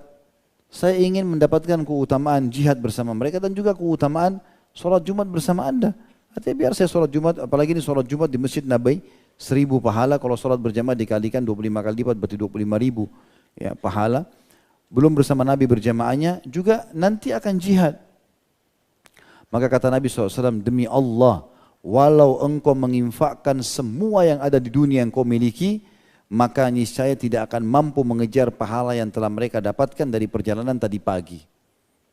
Karena kau tunggu Jumat di sini, kau kejar mau dapat pahala sholat berjamaah Jumat aku segala macam, ini belum bisa apa-apa. Bukan cuma itu, seluruh dunia ini kalau kau miliki, kau infakkan, belum bisa kau kejar pahala mereka dari tadi waktu duha sampai Jumat ini saja.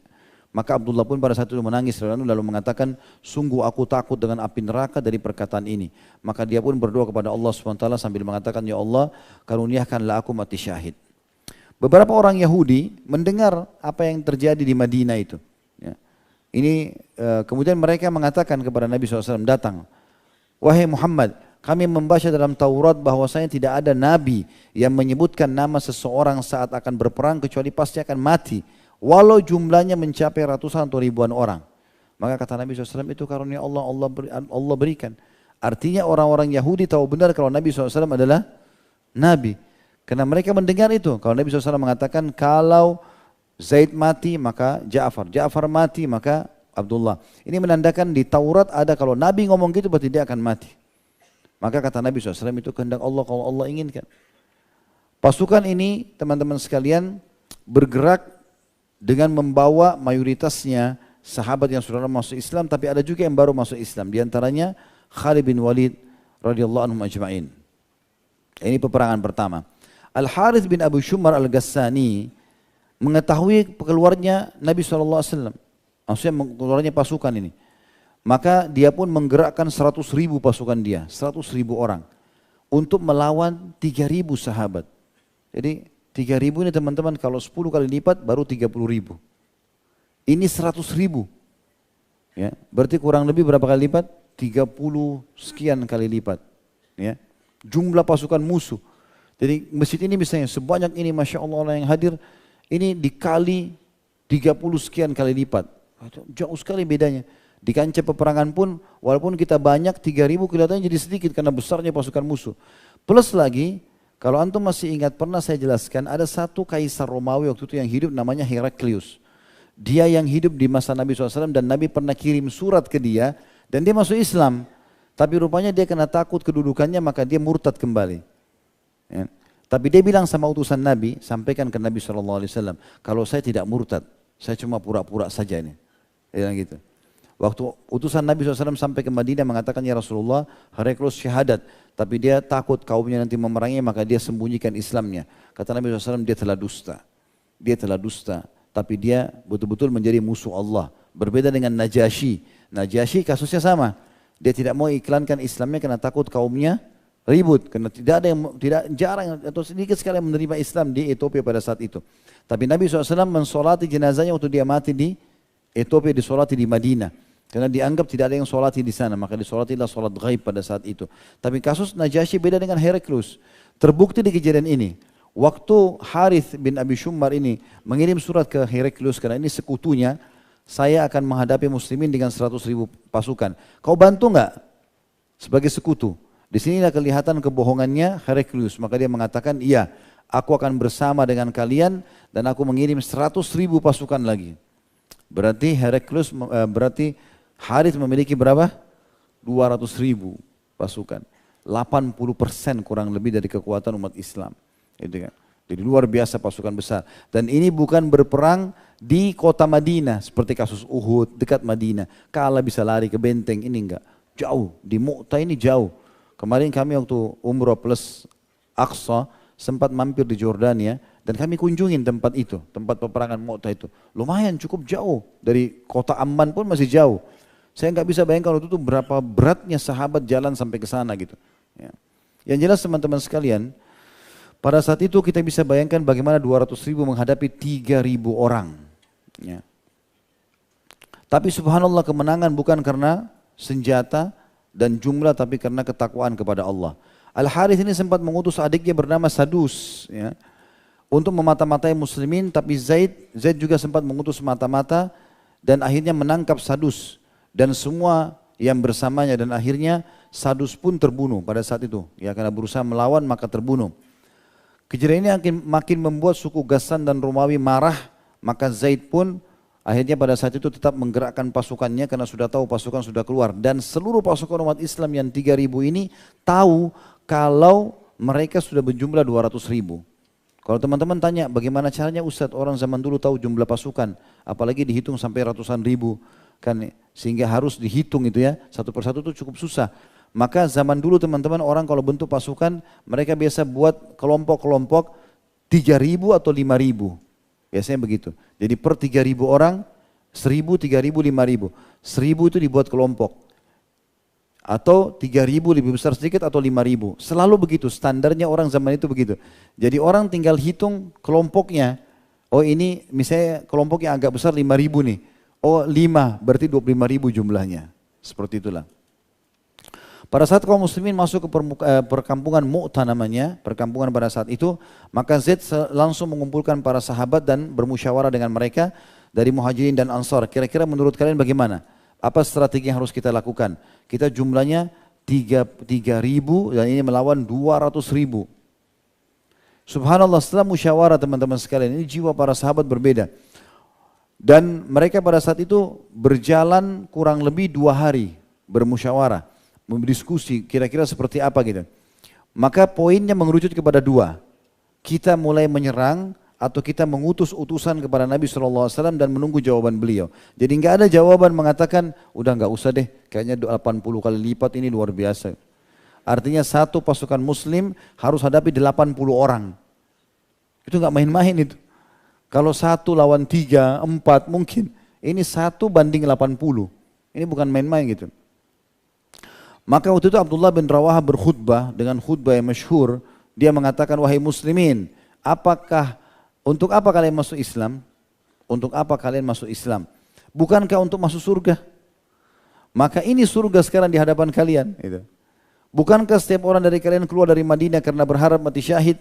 Ini sekarang peluangnya depan mata. Lalu untuk apa ragu dan menunda penyerangan? Terus saja Abdullah radhiyallahu anhu memotivasi mereka sampai akhirnya para sahabat lebih semangat lagi. Dan mereka tidak satupun di antara mereka yang berharap untuk mundur, walaupun di depan mata mereka sudah kelihatan 200.000 orang. Seorang sahabat mulia bernama Thabit bin Akram radhiyallahu anhu berkhutbah mengatakan, wahai muslimin, sungguh aku termasuk hadir bersama Rasulullah SAW di Badr, dan Allah memenangkan kami walaupun jumlah kami lebih sedikit, 314 melawan 1.000 orang. Thabit terus saja memotivasi para sahabat sampai akhirnya rasa takut dalam jiwa mereka sudah hilang dan semua mereka 3.000 orang itu siap untuk mati. Dan secara strategi perang, kalau ada 1 orang siap mati, walaupun di depan mata mereka, di depan dia 100 orang atau 1.000 orang, dia siap menghadapinya. Berarti 80 pun tidak ada masalah bagi mereka. Zaid radhiyallahu anhu membagi pasukan menjadi 5 bagian, itu strategi perang beliau, bagian depan, bagian tengah, bagian belakang, dan kanan juga kiri. Ya. Dan dari sini sudah bisa dinilai ya pasukan-pasukan tersebut berapa jumlahnya. Saat pasukan sudah saling berhadapan, tepatnya selepas sholat subuh, masih gelap, tiba-tiba Zaid memerintahkan muslimin untuk menyerang setelah sholat subuh. Pada saat pasukan sudah ketemunya pas kebetulan sore, mereka sudah berkemah, ini sudah berkemah tidak saling menyerang karena sudah malam. Biasanya mereka sudah paham kalau malam tidak ada penyerangan, maka besok habis subuh langsung Zaid menyuruh menyerang. Pasukan musuh sama sekali tidak menyangka serangan tersebut dan akhirnya muslimin menyerang mereka dari subuh sampai maghrib. Dan masing-masing pasukan sholat di atas tunggangannya. Gak bisa berhenti karena 3.000 orang ini menyerang masuk, di hadapannya 200.000. Lalai sedikit bisa dikejar oleh 10 orang, oleh 20 orang. Karena 1 banding 80 orang tadi. Gitu. Terus saja mereka sampai maghrib. Sehingga terbunuh ratusan, banyak sekali pasukan kafir. Akhirnya mereka sibuk, pasukan orang-orang kafir ini mengurus jenazah-jenazah pada saat itu. Mengurus jenazah-jenazah pada saat itu. Ya. Diurus jenazah mereka banyak sekali, ya, dipinggirkan ke samping. Mereka tidak sempat lagi untuk mengurusnya, dikesampingkan. Besok pagi habis subuh, sama lagi. Diserang lagi oleh muslimin. Dari pagi sampai maghrib. Non-stop. Begitu semangatnya. Dan uniknya, 2 hari ini gak ada satupun yang mati dari kaum muslimin. Satupun tidak ada yang mati. Ini tentu taufik dari Allah SWT dan bagaimana luar biasa mereka punya kemahiran pada saat itu. Di hari ketiga juga sama. Terjadi terus seperti itu sampai di hari kelima. Nah, sampai di hari kelima, akhirnya Heraklius mengeluarkan instruksi kalau mulai sekarang kita harus menyerang kembali. Jangan kita biarkan muslimin menyerang lebih dulu. Maka Heraklius menyuruh pasukannya untuk menyerang di malam. Ya. Jadi sebelum subuh atau menjelang subuh, selesai sholat subuh muslimin, mereka sudah serang duluan. Maka terjadilah pada satu peperangan yang sangat sengit sekali. Dan karena Zaid bin Harithah memegang bendera, maka dia menjadi target sasaran pada saat itu. Sampai akhirnya salah satu tombak musuh terarahkan ke dadanya dan meninggal dalam mati syahid radhiyallahu anhu pada saat itu. Dan memang pada saat itu instruksi Nabi SAW kalau Zaid mati Ja'far yang datang. Maka Ja'far, dan kalau Ja'far mati Abdullah bin Rawaha, maka Zaid bin Harithah ada di depan, di sebelah kanannya Ja'far, sebelah kirinya Abdullah bin Rawaha. Karena kalau mati harus ini segera pegang bendera. Saya pernah bilang teman-teman, kalau bendera itu masih berdiri, berarti pasukan masih kuat. Kan itu. Walaupun cuma 1 orang sisa. Walaupun pasukannya ribuan tapi bendera jatuh berarti kalah. Itu yang terjadi di perang Uhud. Pada saat Hamzah radhiyallahu dan Ali bin Abi Thalib, Zubair bin Awam, beberapa Thabit bin Qais. Semuanya ini radhiyallahu anhu majma'in menyerang para pemegang bendera sehingga jatuh bendera Quraisy 2.000 orang kocar kacir. Gara-gara 9 kali bendera mereka jatuh. Setiap ada yang pegang pasti dibunuh. Maka pada saat itu jadi sasaran. Akhirnya Zaid bin Harithah terbunuh radhiyallahu anhu, mati syahid. Ja'far bin Abi Thalib memegang bendera tersebut. Lalu kemudian menyerang. Masuk ke pasukan. Sampai malam istirahat. Keesokan paginya berjalan lagi peperangan. Terus saja bendera menjadi fokus serangan orang-orang kafir ini. Sampai akhirnya ada yang sempat menebaskan pedangnya ke tangan Ja'far. Lalu terpotonglah radhiyallahu anhu tangan kanannya. Lalu dia memegang dengan tangan kiri, dipotong lagi tangan kirinya. Ya, pada saat itu tentu di sini teman-teman terjadi setelah Ja'far terhimpit ya. Jadi sempat dalam kisah dikatakan Ja'far di atas kuda dan saking banyaknya pasukan musuh mengeroyok, jadi disuruh fokus oleh Heraklius serang yang pegang bendera. Jadi ini ribuan, ratusan pasukan ini serang Zaid bin waktu itu Ja'far bin Abi Thalib. Maka beliau pun turun dari kudanya dan beliau menebas kudanya. Karena kudanya nggak bisa jalan lagi. Gitu kan? Dan ini kata para ulama orang yang pertama membunuh kudanya di medan perang adalah Ja'far. Lalu Ja'far masuk menyerang dengan tangannya, pedang di tangan kanan, bendera di tangan kiri dengan keberanian luar biasa. Sehari penuh berhasil, besoknya baru beliau terbunuh. Waktu saat didesak lagi dikepung, tangan kanan dipotong, lalu bendera dipindahkan ke tangan kiri dipotong, lalu ditahan dengan sisa tangannya, lalu tertusuk di dadanya radhiyallahu anhu. Terakhir Abdullah bin Rawaha akhirnya melihat kejadian tersebut, sempat dia mau ambil bendera tapi jiwanya sempat takut. Maka dia menyebutkan syair yang masyhur. Ya, dia mendorong dirinya dan itu syairnya juga sempat ditulis oleh penulis tentunya tentang dia berkata, aku bersumpah kata Abdullah, engkau harus turun wahai jiwa, baik engkau suka maupun engkau tidak suka. Tak kala manusia mengambil dan mengikat rusa, mengapa aku melihatmu membenci surga? Artinya pada saat orang kejar rusa, rusa itu tuh binatang cantik yang susah ditangkap dan indah kalau dipelihara. Orang-orang kejar rusa dunia, kenapa kau tidak kejar surga? Sungguh sebelum ini engkau dengan dalam tentram, ketentraman. Bukankah engkau hanya setes mani dalam bejana? Artinya dulu kau ini tidak ada apa-apa. Mani yang dibuang kalau nggak dipakai. Tapi sekarang kau jadi manusia dan Allah perintahkan untuk berperang. Maka Abdullah mengatakan dalam syairnya juga, wahai jiwa, jika engkau tidak terbunuh, tetap akan mati. Ini burung dara kematian kepadamu telah mendatangi. Artinya kau juga kalau tidak mati sekarang kau akan mati nanti. Sebagai motivasi. Ya. Apa yang engkau idam-idamkan telah engkau jumpai. Kau masuk surga, Kau akan dapat. Jika berlalu seperti keduanya, engkau telah ditunjuki. Artinya kalau kau sia-siakan ini perang dan mati syahid, maka nanti engkau akan ditunjuk-tunjuki oleh orang, artinya dianggap engkau adalah pengecut. Maka akhirnya pada saat itu Abdullah pun maju radhiyallahu anhu, lalu kemudian mati terbunuh. Ini sudah pernah saya ceritakan kisahnya di zaman atau cerita tentang Ja'far bin Abi Thalib, tapi saya ingatkan kembali. Setelah itu tidak ada pemimpin. Terbunuh 3 orang pemimpin Nabi SAW. Dan mereka dikubur di tempat titik masing-masing. Kalau antum kebetulan ke tempatnya, lokasi perang Mu'tah di Jordania, itu memang posisinya beda-beda. Titiknya berbeda-beda. Jadi memang ini terbunuh di sini, dan orang-orang mati syahid ini dikubur di tempat mereka meninggal dunia. Maka pada saat itu tidak ada lagi yang bisa pegang bendera, sampai ada seorang sahabat mengambil bendera, lalu dia mengibar-ngibarkan untuk muslimin bersatu, tapi mereka juga ada yang bimbang, ada yang ragu. Ya, kemudian Khalid bin Walid lewat. Lalu orang ini melemparkan bendera kepada beliau lalu mengatakan, "Ya Khalid, ambillah bendera ini." Kata Khalid, "Kau kan orang lebih senior." Dia bilang, "Benar, tapi bendera ini untuk kamu. Kamu lebih layak memimpin." Maka itu pemimpin pertama atau kepemimpinan pertama Khalid bin Walid dalam peperangan.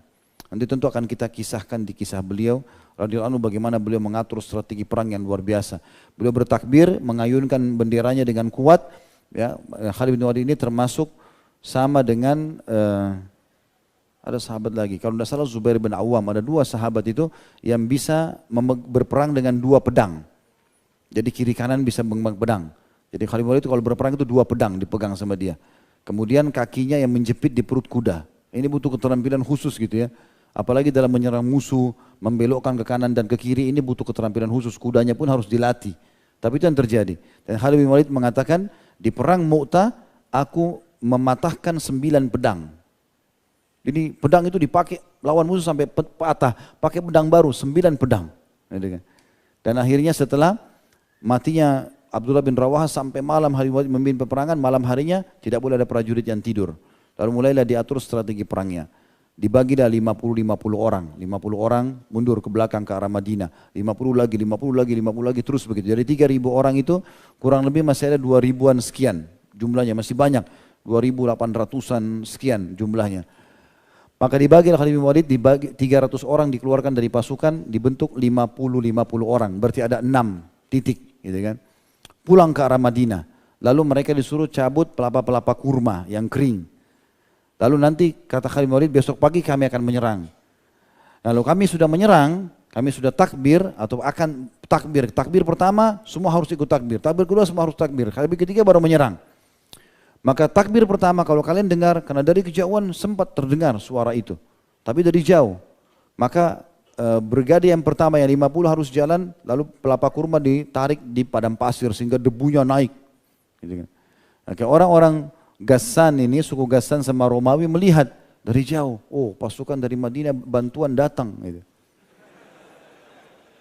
Dan karena debunya terbang, jadi mereka nggak tahu berapa jumlahnya. Yang 50 orang pertama begitu, sambil takbir terus datang bergabung di pasukan, debu masih banyak.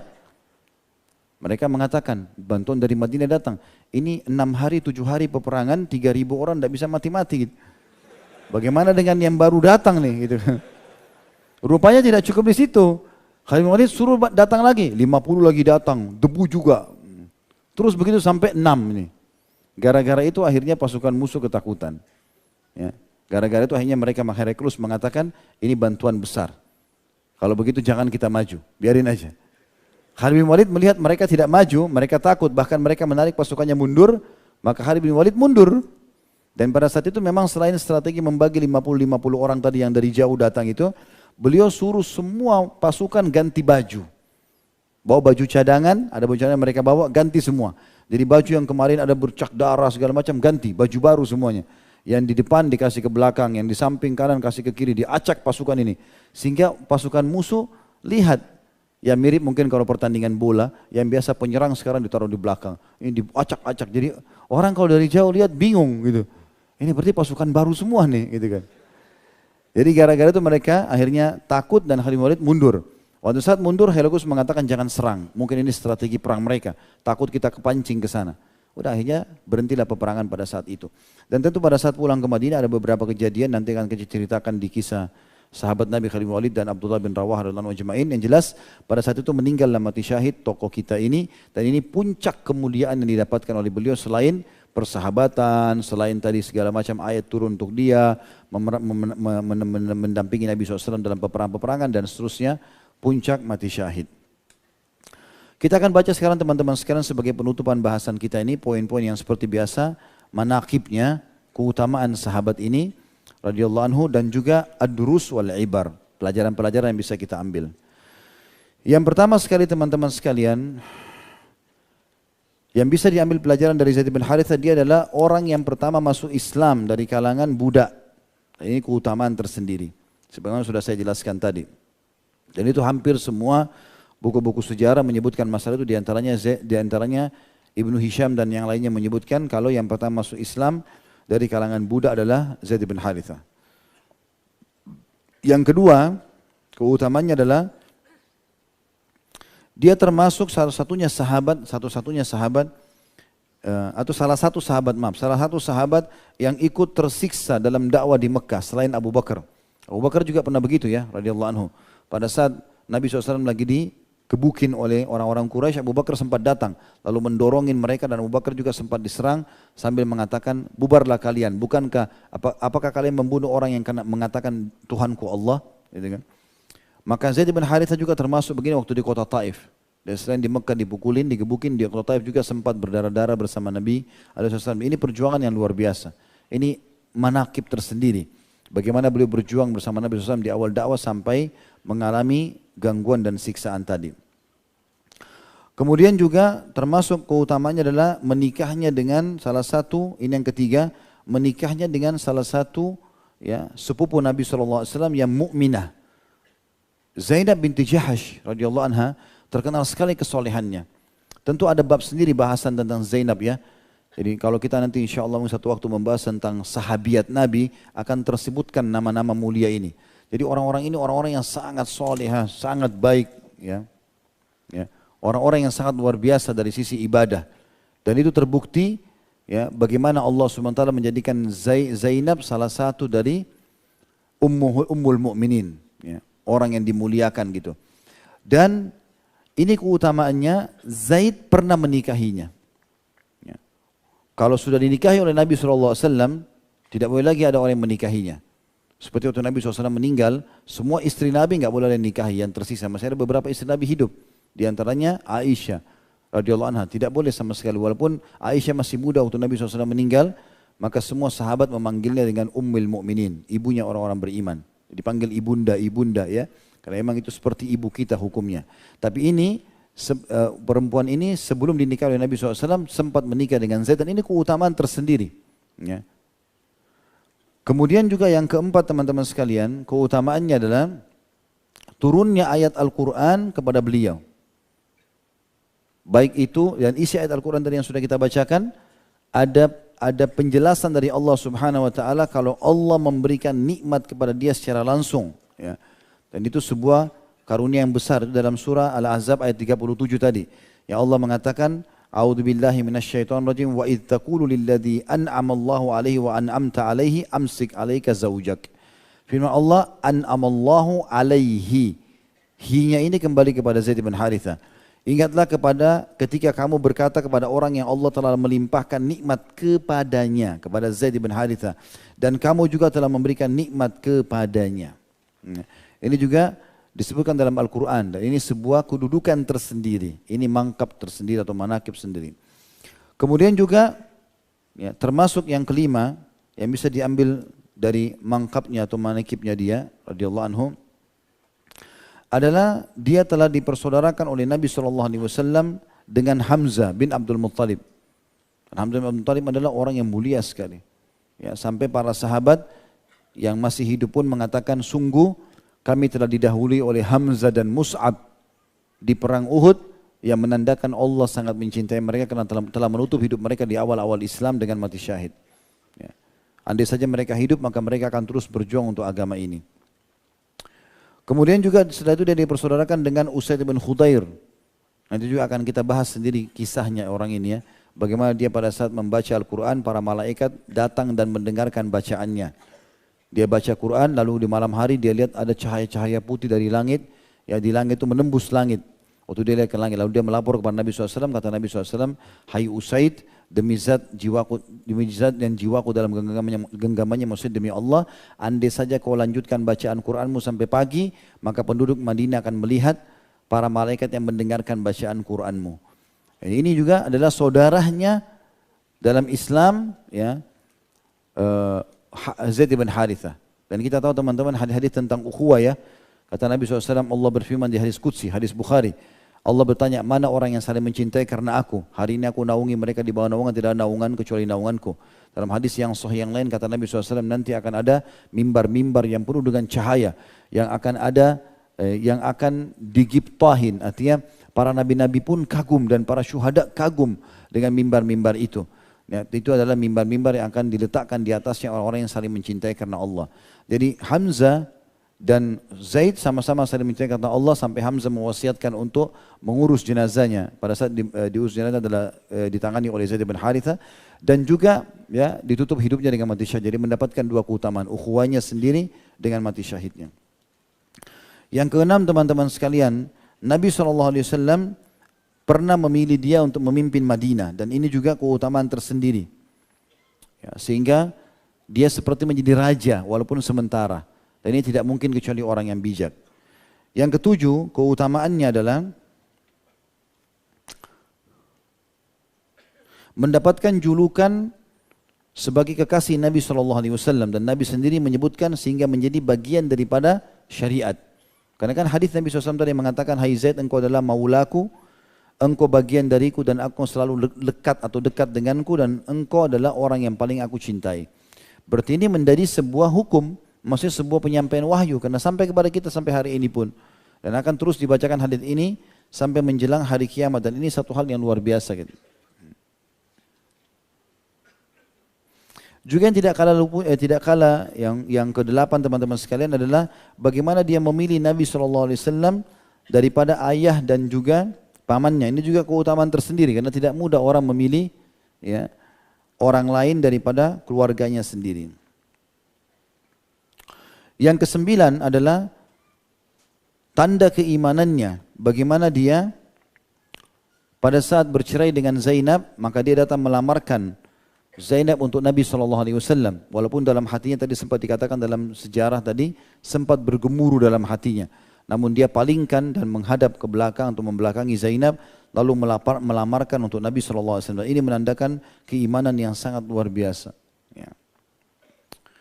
Yang ke-10, dia sempat menghadiri perang Badr dan ahli Badr dijamin masuk surga. Hadir di Uhud, hadir di Hudaybiyah, hadir di Khaybar dan kata para ulama, andai saja dia hidup, ya masih hidup, tidak mati di perang Mu'tah di tahun 8 Hijriah, maka tahun 9 ada pembebasan kota Mekah, ya dan di tahun 10 ada perang Tabuk, ya. Maka semua itu pasti akan dihadiri oleh Zaid bin Harithah. Yang ke-11 yang bisa diambil adalah dia termasuk orang yang mendapatkan pahala hijrah karena hijrah ke Madinah. Ini juga keutamaan tersendiri. Nanti kita pelajari dalam masalah ad-durus wal ibar atau pelajaran-pelajaran yang bisa kita ambil. Yang ke-11, yang ke-12, Nabi SAW mengutusnya dengan unta beliau Al-Quswah untuk menyampaikan berita kemenangan Badr ke kota Madinah. Dan orang yang dipilih untuk menyampaikan berita gembira ini punya kedudukan tersendiri di dalam syariat kita. Ya, termasuk teman-teman ini memang sunnah, nanti akan kita jelaskan itu ya. Jadi keutamaan orang yang dipilih untuk menyampaikan berita gembira dan perlunya seseorang memberikan hadiah kepada orang yang menyampaikan berita gembira itu. Kemudian yang ke-13, 13 atau 14 nih? Yang ke-13 mendapat jaminan surga. Mendapat jaminan surga. Sebagaimana tadi hadis yang sudah kita sebutkan, yang Nabi SAW mengatakan, aku masuk ke dalam surga dan aku temui seorang wanita, kemudian aku menanyakan ya kepadanya, kamu ini milik siapa? Maka dia mengatakan, aku adalah milik Zaid bin Harithah. Ya. Dan ini keutamaan tersendiri. Ini disebutkan oleh Syekh Albani dalam Sahih Jami' As-Saghir nomor 3366.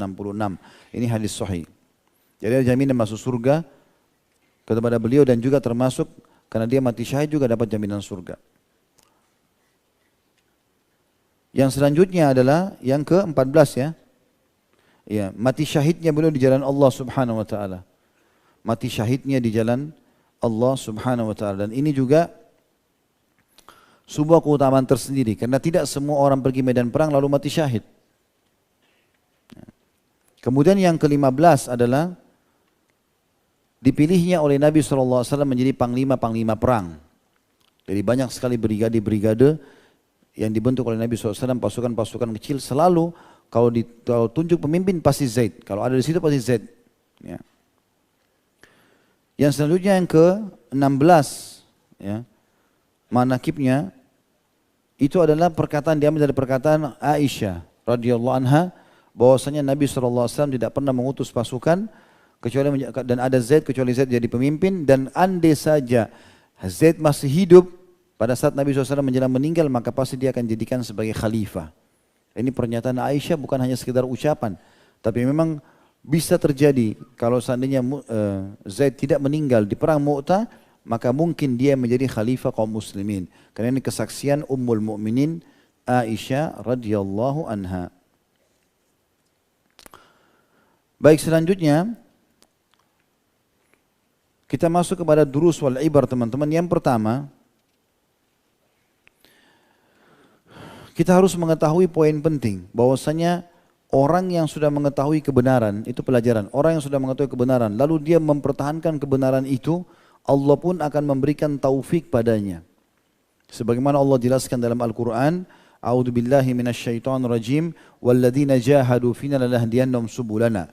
Orang-orang yang telah berusaha, ya, mendapatkan atau mengikuti jalan kami, ya, atau memaksa diri untuk menjalankan atau jalan di atas jalan syariat kami, maka kami akan tunjukkan dia jalan-jalan menuju kami. Dan itu Zaid bin Harithah sudah tunjukkan dari awal dia mengenal Nabi SAW, maka dia lihat budi pekerti yang baik, lalu dia memilih Nabi SAW dari ayahnya. Kemudian juga pada saat Nabi SAW dinobatkan jadi Nabi, dia orang pertama yang beriman, lalu terus konsisten untuk mempertahankan kebenaran tersebut. Di kota Taif dilempari, di Mekah dilempari, hijrah ke Madinah, mengikuti peperangan Nabi SAW. Dan puncak-puncaknya tadi sudah kita jelaskan, dia mengalah untuk Nabi SAW, mantan istrinya dinikahi.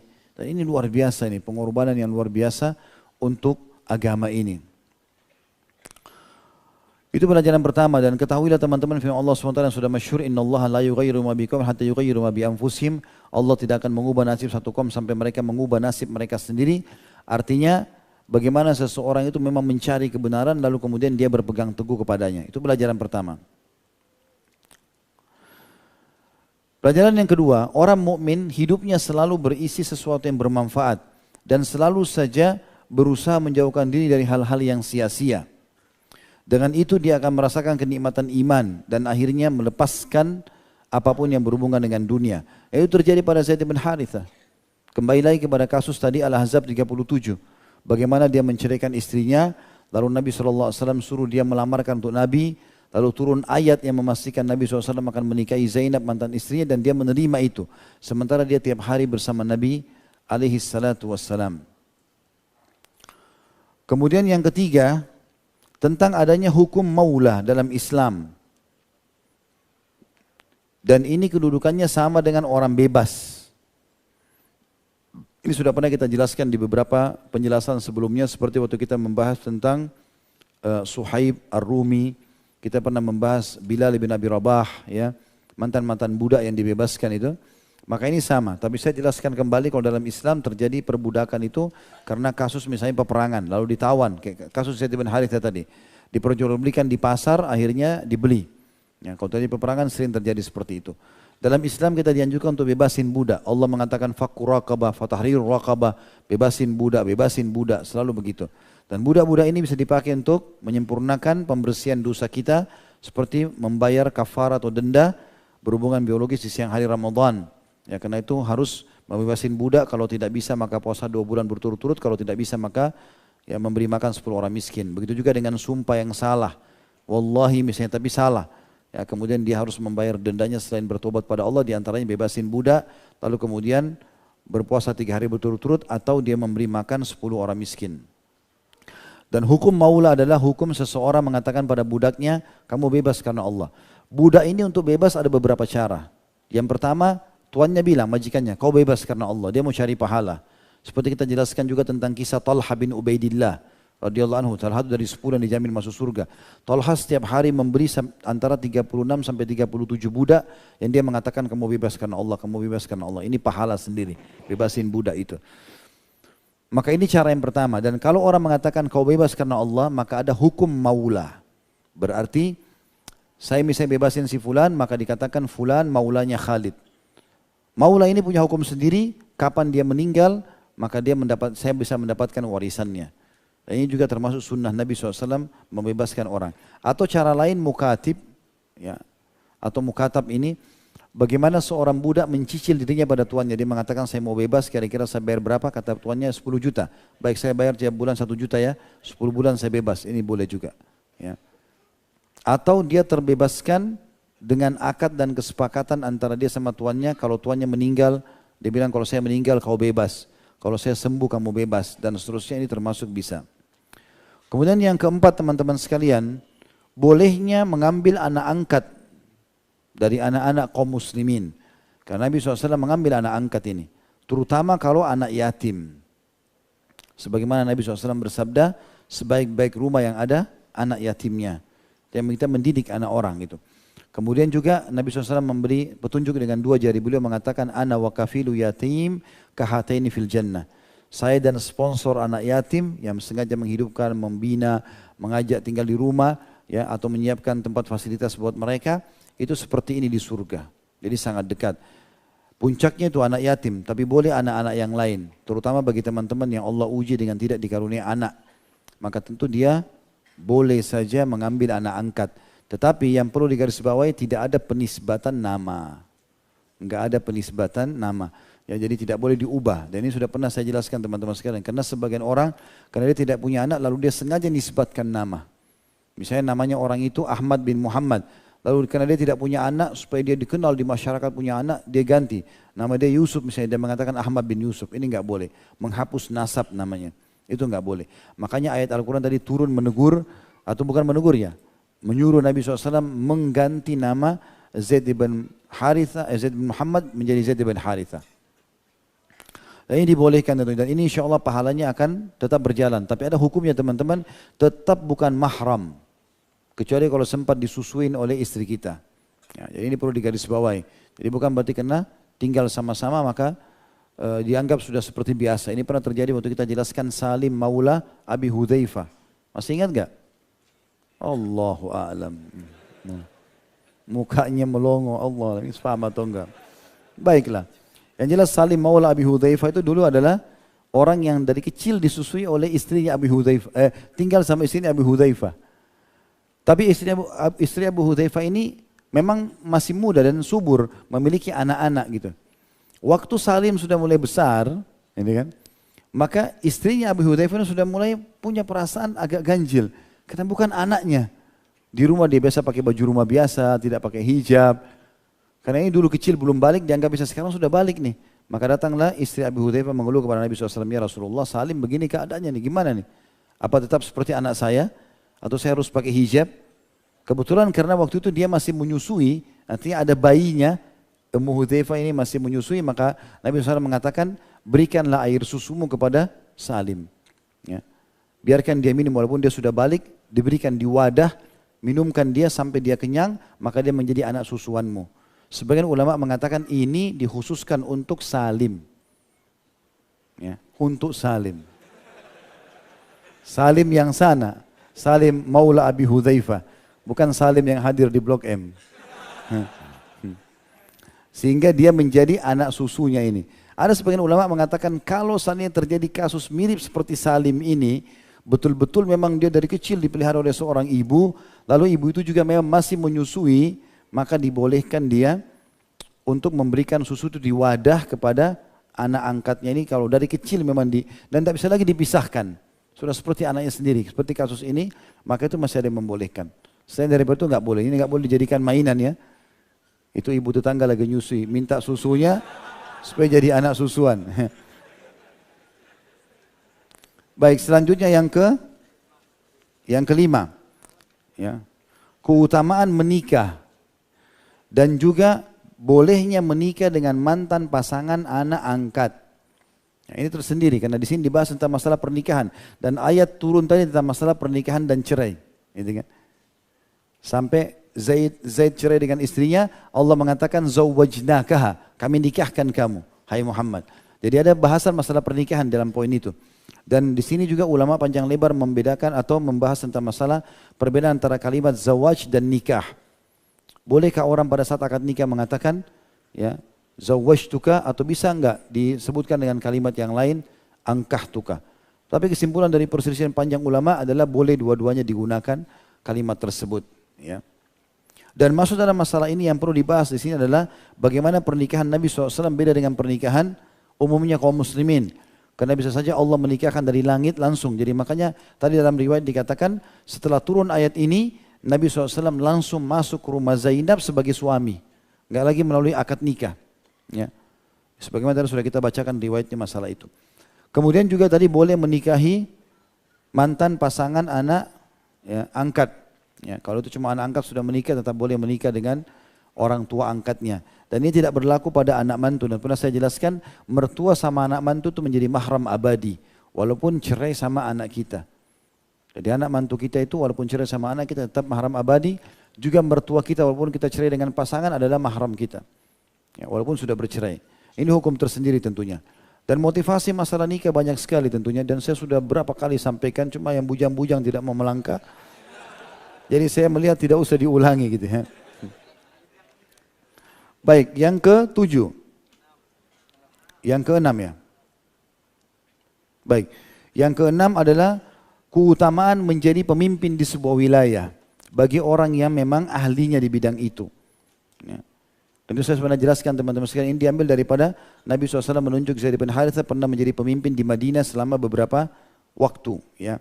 Dan itu juga terjadi pada saat Nabi SAW menyuruh Abu Bakar jadi khalifah setelahnya. Abu Bakar mewasiatkan kepada Umar, Umar mewasiatkan kepada Uthman dan Ali, kemudian menjadi khalifah Uthman yang terpilih, lalu kemudian Ali setelahnya. Maka ini semua teman-teman bagi orang yang ahli di bidangnya, dibolehkan dia jadi pemimpin. Tapi sebagian ulama menitik beratkan kalau dia memenuhi syarat, ya memenuhi syarat artinya memang dia muslim, faham, punya ilmunya, dan juga dia tidak mengejarnya. Karena kata Nabi SAW dalam hadis yang sahih, ya inna wallahi la nuwalli hadzal amr man sa'alahu aw harasa alaih. Kami demi Allah tidak akan pernah memilih pemimpin yang sengaja mengejar-ngejarnya, gitu kan? Dan juga menjadikannya sebagai target. Itu juga ada hukum tersendiri dalam Islam. Tapi bagi orang yang layak untuk itu, kemudian dia dipilih, maka dia boleh memimpin. Dia boleh memimpin dan ini punya keutamaan tersendiri. Karena dengan baiknya dia, solehnya dia, maka akan tersebar kesolehan juga di muka bumi. Yang ke-7, keutamaan hijrah di jalan Allah. Ini juga pelajaran sendiri dan sudah sering kita bahas masalah ini. Yang jelas surah An-Nisa ayat 100, Allah SWT menekankan tentang masalah itu. A'udzubillahi minasyaitonirrajim. Wa man yuhajir fi sabilillah yajid fil ardi muragaman katsiran wa sa'a. Al-ayat. Siapa yang berhijrah di jalan Allah, pindah dari negara non-muslim kepada negara muslim, wilayah yang tidak bisa ibadah ke wilayah yang bisa ibadah, yang tidak bisa istiqomah kepada tempat yang bisa istiqomah, maka dia akan dapat kelapangan di muka bumi dan rezeki yang luas, peluang-peluang yang besar. Ini juga sudah saya jelaskan di YouTube pada saat kami bahas tentang saudaraku ini ada rahasia rezekimu, salah satunya adalah hijrah. Ya, hijrah. Hijrah ini tentu teman-teman meninggalkan betul-betul tempat yang kita tidak bisa ibadah. Ada ayat Al-Quran yang menjelaskan nanti hari kiamat akan ada orang-orang masuk neraka, lalu mereka sebabnya kurang sekali ibadahnya, bahkan terjerumus dalam dosa. Tapi mereka orang beriman. Ditanya oleh para malaikat, kenapa kalian ini bisa masuk neraka? Mereka mengatakan, inna kunna mustada'afina fil ard. Kami dulu di muka bumi itu tertindas. Maka para malaikat mengatakan, alam takun ardullahi wasi'ah fatuhajiru fiha. Bukankah buminya Allah luas, kalian bisa hijrah? Bukan alasan itu. Cari tempat bisa ibadah. Ya, termasuk kalau kita lingkup lebih kecil, tempat bekerja nggak bisa ibadah. Cari kerja lain yang bisa ibadah. Di sini tidak boleh sholat Jumat, tidak boleh itu ini, tidak boleh tutup aurat. Ya cari yang lain. Karena nanti tidak ada alasan hari kiamat. Kalau kita mengatakan, oh saya tidak punya kerjaan, maka jawabannya sederhana. Bukankah ada ribuan perusahaan yang lain, peluang yang lain? Kenapa tidak? Kemudian yang ke-8, keutamaan ukhuwah dan mu'akhah. Artinya saling bersaudara dan mencintai karena Allah. Sebagaimana Nabi SAW persaudarakan tadi antara Hamzah dan Zaid bin Harithah. Dan ini tentu saya sudah bilang teman, syaratnya ikhlas karena Allah SWT, memang karena ini adalah perintah Allah dan Rasulnya. Kemudian yang kedua mencari orang memang yang soleh di bidangnya. Serta ini terjadi ya antara sesama jenis, laki-laki sama laki-laki, perempuan sama perempuan. Saling mencintai karena Allah. Tidak ada hubungannya sama homoseksual ini ya. Lah ya, jangan dipelintir perkataan saya. Karena saya bilang tadi sesama jenis. Artinya seorang muslim akan mengatakan kepada saudaranya muslim yang lain laki-laki, saya mencintai kau karena Allah, karena temannya ini lebih soleh dari dia. Supaya dia kena tampiasannya itu. Jadi dia juga bisa ikut dengan itu. Maksudnya kapan orang itu ke masjid dia juga ikut, kapan ke majelis dia juga ikut. Jadi dia bisa lebih baik, seperti itulah. Maka itu dibolehkan, perempuan sama perempuan. Dan ini tidak boleh pada perempuan dan laki-laki. Tidak usah pakai bahasa, saya seorang ikhwan mencintaimu karena Allah. Kecuali itu sama suami istri, iya. Ya, dan ini sama jenis, sesama jenis. Itu dicontohkan oleh Nabi SAW. Makanya Nabi tidak pernah di Madinah mempersaudarakan antara laki-laki dan perempuan. Tidak terjadi itu. Padahal Nabi bisa lakukan sebagai hukum kan. Tapi Nabi tunjuk laki-laki sama laki-laki, laki-laki sama laki-laki. Perempuan mereka juga memilih teman-teman mereka dari kaum wanita. Dan tujuannya karena ingin ibadah lebih baik dari sebelumnya. Gitu kan. Ini tidak ada hubungannya sama masalah seksual, biologis, tidak ada hubungannya. Karena ini tentu kalau lawan sesama jenis tidak boleh hukumnya. Jadi ini betul-betul persaudaraan karena Allah SWT. Dan banyak sekali tentunya keutamaan ukhuwah ini. Ya, banyak sekali keutamaan ukhuwah. Dan sudah pernah kita jelaskan pada saat kita membahas tentang Salman Al-Farisi dengan Abu Darda radhiyallahu anhu ajma'in tentang masalah ukhuwah itu. Yang kesembilan, keutamaan menyampaikan berita gembira dan memilih berita gembira itu. Dikatakan dalam hadis sahih riwayat Bukhari, Nabi SAW itu kalau menerima berita gembira, ada orang yang bawakan berita gembira apa saja, pokoknya yang menyenangkan, maka beliau selalu sujud syukur. Maka keluarlah hukum sujud syukur di situ. Sambil mengucapkan Alhamdulillah atau memuji Allah Subhanahu Wa Taala. Dan sujud syukur tidak butuh wudu. Tinggal menghadap kiblat, sujud sebagai tanda syukur kepada Allah Subhanahu Wa Taala. Ya. Ini mirip dengan sujud tilawah. Jadi tidak ada masalah kalau tidak dalam keadaan wudu. Dan ini termasuk berita atau perilaku yang baik. Ya, para sahabat kalau menerima berita yang gembira maka mereka bahkan menghadiahkan orang yang bawa berita gembira itu. Kalau masih ingat kita pernah ceritakan tentang kisah Ka'ab ibn Malik radhiyallahu anhu. Ya, salah satu dari 3 orang yang tidak sempat ikut dalam perang Tabuk, yang akhirnya diboikot 50 hari sekian. Itu kan waktu dia sudah, bumi sudah terasa sempit semuanya, lalu turun wahyu menerima taubat mereka. Maka ada 2 orang yang berlumba-lumba lari ingin menyampaikan berita gembira kepada Ka'ab. Kalau dia sudah diterima taubatnya. Kata Ka'ab, saya melihat dari jauh mereka berlumba satu sama yang lain. Berlari-lari dan saking tidak maunya ketinggalan yang satu maka dia naik ke atas pohon kurma lalu teriak, wahai Ka'ab, taubatmu sudah diterima gitu. Yang satu lalu kemudian salaman sama aku mengatakan, wahai Ka'ab, terima berita gembira. Kalau Allah telah menurunkan ayat menerima taubatmu. Maka Ka'ab pun mengatakan saking gembiranya saya membuka bajuku dan memberikan kepadanya. Jadi memang ini juga sunnah orang menyampaikan berita gembira berikan hadiah. Contoh banyak di sini. Misalnya istri lagi mau melahirkan. Maaf bagi yang bujang kita bahas di atas sedikit. Ya.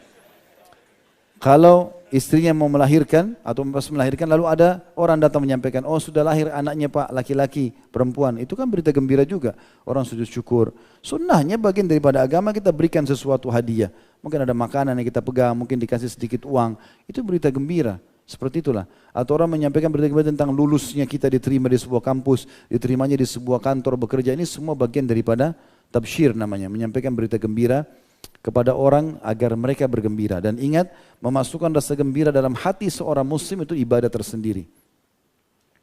Kemudian yang terakhir teman-teman sekalian sudah masyhur adalah keutamaan jihad dan mati syahid. Dan ini merupakan target utama setiap muslim. Semoga Allah SWT karunia kita ya. Seperti masalah jihad ini luar biasa. Hadis-hadis Nabi SAW seperti misalnya makbarrat kadama abdim fisabilillah fatamassuhun nar. Tidak akan disentuh oleh api neraka 2 telapak kaki yang tersentuh debunya medan perang. Orang yang beribat mengikat diri di jalan Allah 1 hari saja. Maka kata Nabi SAW semua orang yang mati amalnya terputus ya. Kecuali orang yang murabit. Murabit itu sengaja menjaga perbatasan antara muslim sama kafir, setiap saat bisa dibunuh. Kalau dia terbunuh maka amalnya terus berjalan sampai hari kiamat. Dan banyak hadis Nabi yang lain, di antaranya Nabi SAW ditanya, ya Rasulullah, ada enggak amal yang bisa menyaingi jihad pahalanya? Kata Nabi SAW, saya tidak temukan. Ada enggak ya Rasulullah? Sampai 3 kali, saya tidak temukan. Ada lagi, ada enggak ya Rasulullah? Saya tidak temukan. Jadi pahala yang luar biasa, karena itu memang puncak pengorbanan seseorang kepada Allah. Tinggalin istri, tinggalin anak, tinggalin pekerjaan. Mungkin di sana maaf tidak bisa mandi karena dalam kondisi medan perang. Mungkin kalau makan juga pas-pasan. Mungkin lebih terancam bisa disiksa oleh musuh. Kalau langsung terbunuh mungkin, tapi bisa dipotong badannya, bisa segala macam pengorbanan yang berat. Gitu kan? Makanya Allah bilang tentang masalah jihad, ini ayat yang mulia. A'udzubillahi minasyaitonirrajim. Innallaha ashtara minal mu'minina anfusahum wa amwalahum bi anna lahumul jannah yuqatiluna fi sabilillahi fayaqtuluna wa yuqtalun wa'dan 'alaihi haqqan fit Taurati wal Injili wal Qur'an faman awfa bi ahdihi minallah. Ya, dan al-ayat artinya adalah Allah telah membeli dari orang-orang beriman jiwa mereka dan harta mereka agar mereka dibalas dengan surga. Gimana caranya? Allah transaksi sama kita, Allah bilang mereka berperang di jalan Allah, maka mereka membunuh dan mereka terbunuh. Itulah janji yang benar dari Allah, dari mulai di Taurat, Injil dan Al-Quran. Dan siapa yang lebih tepat atau siapa yang akan lebih menepati janji daripada Allah. Maka ini jelas berita-berita gembira bagi orang yang jihad. Begitu juga dengan mati syahid, pasti selamat. Mungkin di mata kita teman-teman secara kasat mata orang mati syahid itu mukanya luka, badannya terpotong. Saya pernah jelaskan tuh hari, waktu kita jelaskan Abdullah bin Haram radhiyallahu anhu, ayahnya Jabir, ya, itu sempat terhantam pedang dengan sangat kuat oleh musuh, sampai pedang musuh itu melekat di wajahnya, jadi sobek gitu. Waktu dia mati, dia sempat pegang mukanya. Dan waktu dia mati, subhanallah, mau dikubur, ya, tangannya kalau diangkat darahnya ngucur, dan tangannya tutup kembali. Jadi kalau dilepas tangannya harus kembali lagi ke wajahnya. Kalau ditaruh di wajahnya darahnya nggak keluar. Maka Nabi SAW suruh kubur begitu, dikuburlah. Sekian tahun setelah itu, Jabir mengatakan, radhiyallahu anhu, saya mengubur kembali kuburan ayah saya temukan posisinya sama. Enggak berubah, kain bajunya warna putih garis-garis hitam, kemudian tangannya masih tetap di lukanya. Dan kalau saya angkat luka, tangannya, lukanya darahnya ngucur. Artinya mereka masih hidup setelah sekian puluh tahun pun mati. Jadi keutamaan yang luar biasa. Kasat mata kita batu nisan sama tanah. Orang-orang mati syahid itu kesian, matanya ini mungkin dibakar lah, dicungkel apa, itu penglihatan kita, kasat mata. Tapi sebenarnya mereka tidak seperti itu. Dan Allah sudah mengatakan, "Wala tahsabanna alladziina qutilu fi sabilillahi amwata bal ahya'un rabbihim yurzaqun." Jangan pernah kalian mengira orang-orang mati terbunuh di jalan Allah itu mati syahid, mati, tapi mereka hidup di sisi Tuhan mereka dan diberikan rezeki. Ya. Juga tentu teman-teman sekalian, kita tutup dengan hadis Nabi SAW yang mulia, dan ini selalu tanamkan, ya, ngiang-ngiangkan dalam diri kita. Man talaba syahadata bisidq ballagahu Allahu manazil asy-syuhada wa in mata ala firashi. Siapa yang berharap mati syahid tulus dari hatinya, maka Allah akan berikan dia kedudukan mati syahid walaupun dia mati di atas ranjangnya. Maka kita dianjurkan untuk selalu memotivasi diri kita agar mati syahid. Dan termasuk teman-teman mempelajari peperangan-peperangan para sahabat, ya, dari Nabi SAW dan para sahabat ini luar biasa. Bagaimana keinginan besar mereka untuk mau mati syahid, 3.000 orang lawan 200.000. Artinya 1 banding 80 orang, mereka tidak gentar sedikit pun. Bahkan ada banyak di antara sahabat, ya, di antara tabi'in, itu mereka kalau pasukan lagi berhadapan ada di depan. Nunggu takbir dia yang pertama menyerang, karena inginnya mati syahid. Radhiyallahu anhum ajma'in. Allahu alam. Baik, begitu saja teman-teman sekalian, semoga bermanfaat dan semoga Allah jadikan majlis kita majlis yang penuh dengan berkah dan juga dijadikan sebagai tambahan amal kita pada hari kiamat. Semoga seluruh amal yang pernah kita kerjakan tidak terkecuali kecil ataupun besar, sengaja tidak sengaja, semuanya insya Allah diberikan pahala yang sempurna, baik yang sudah kita kerjakan, yang sedang kita kerjakan, akan kita kerjakan juga sampai menjelang ajal datang nanti. Dan semoga semua dosa, sengaja tidak sengaja, kecil ataupun besar, samar ataupun nyata, yang pernah kita kerjakan, yang sedang kita kerjakan dan akan kita kerjakan, semuanya diganti oleh Allah menjadi pahala dengan kemahamurahannya dan dimuliakan kita dengan istiqamah di jalan agamanya. Dan semoga Indonesia menjadi negara yang aman, tentram, damai. Allah karuniakan kita masyarakat yang beriman, pemimpin yang beriman, sehingga rezeki negeri ini semua dibukakan oleh Allah Subhanahu wa taala dari seluruh penjurunya dan seluruh utangnya dilunasi.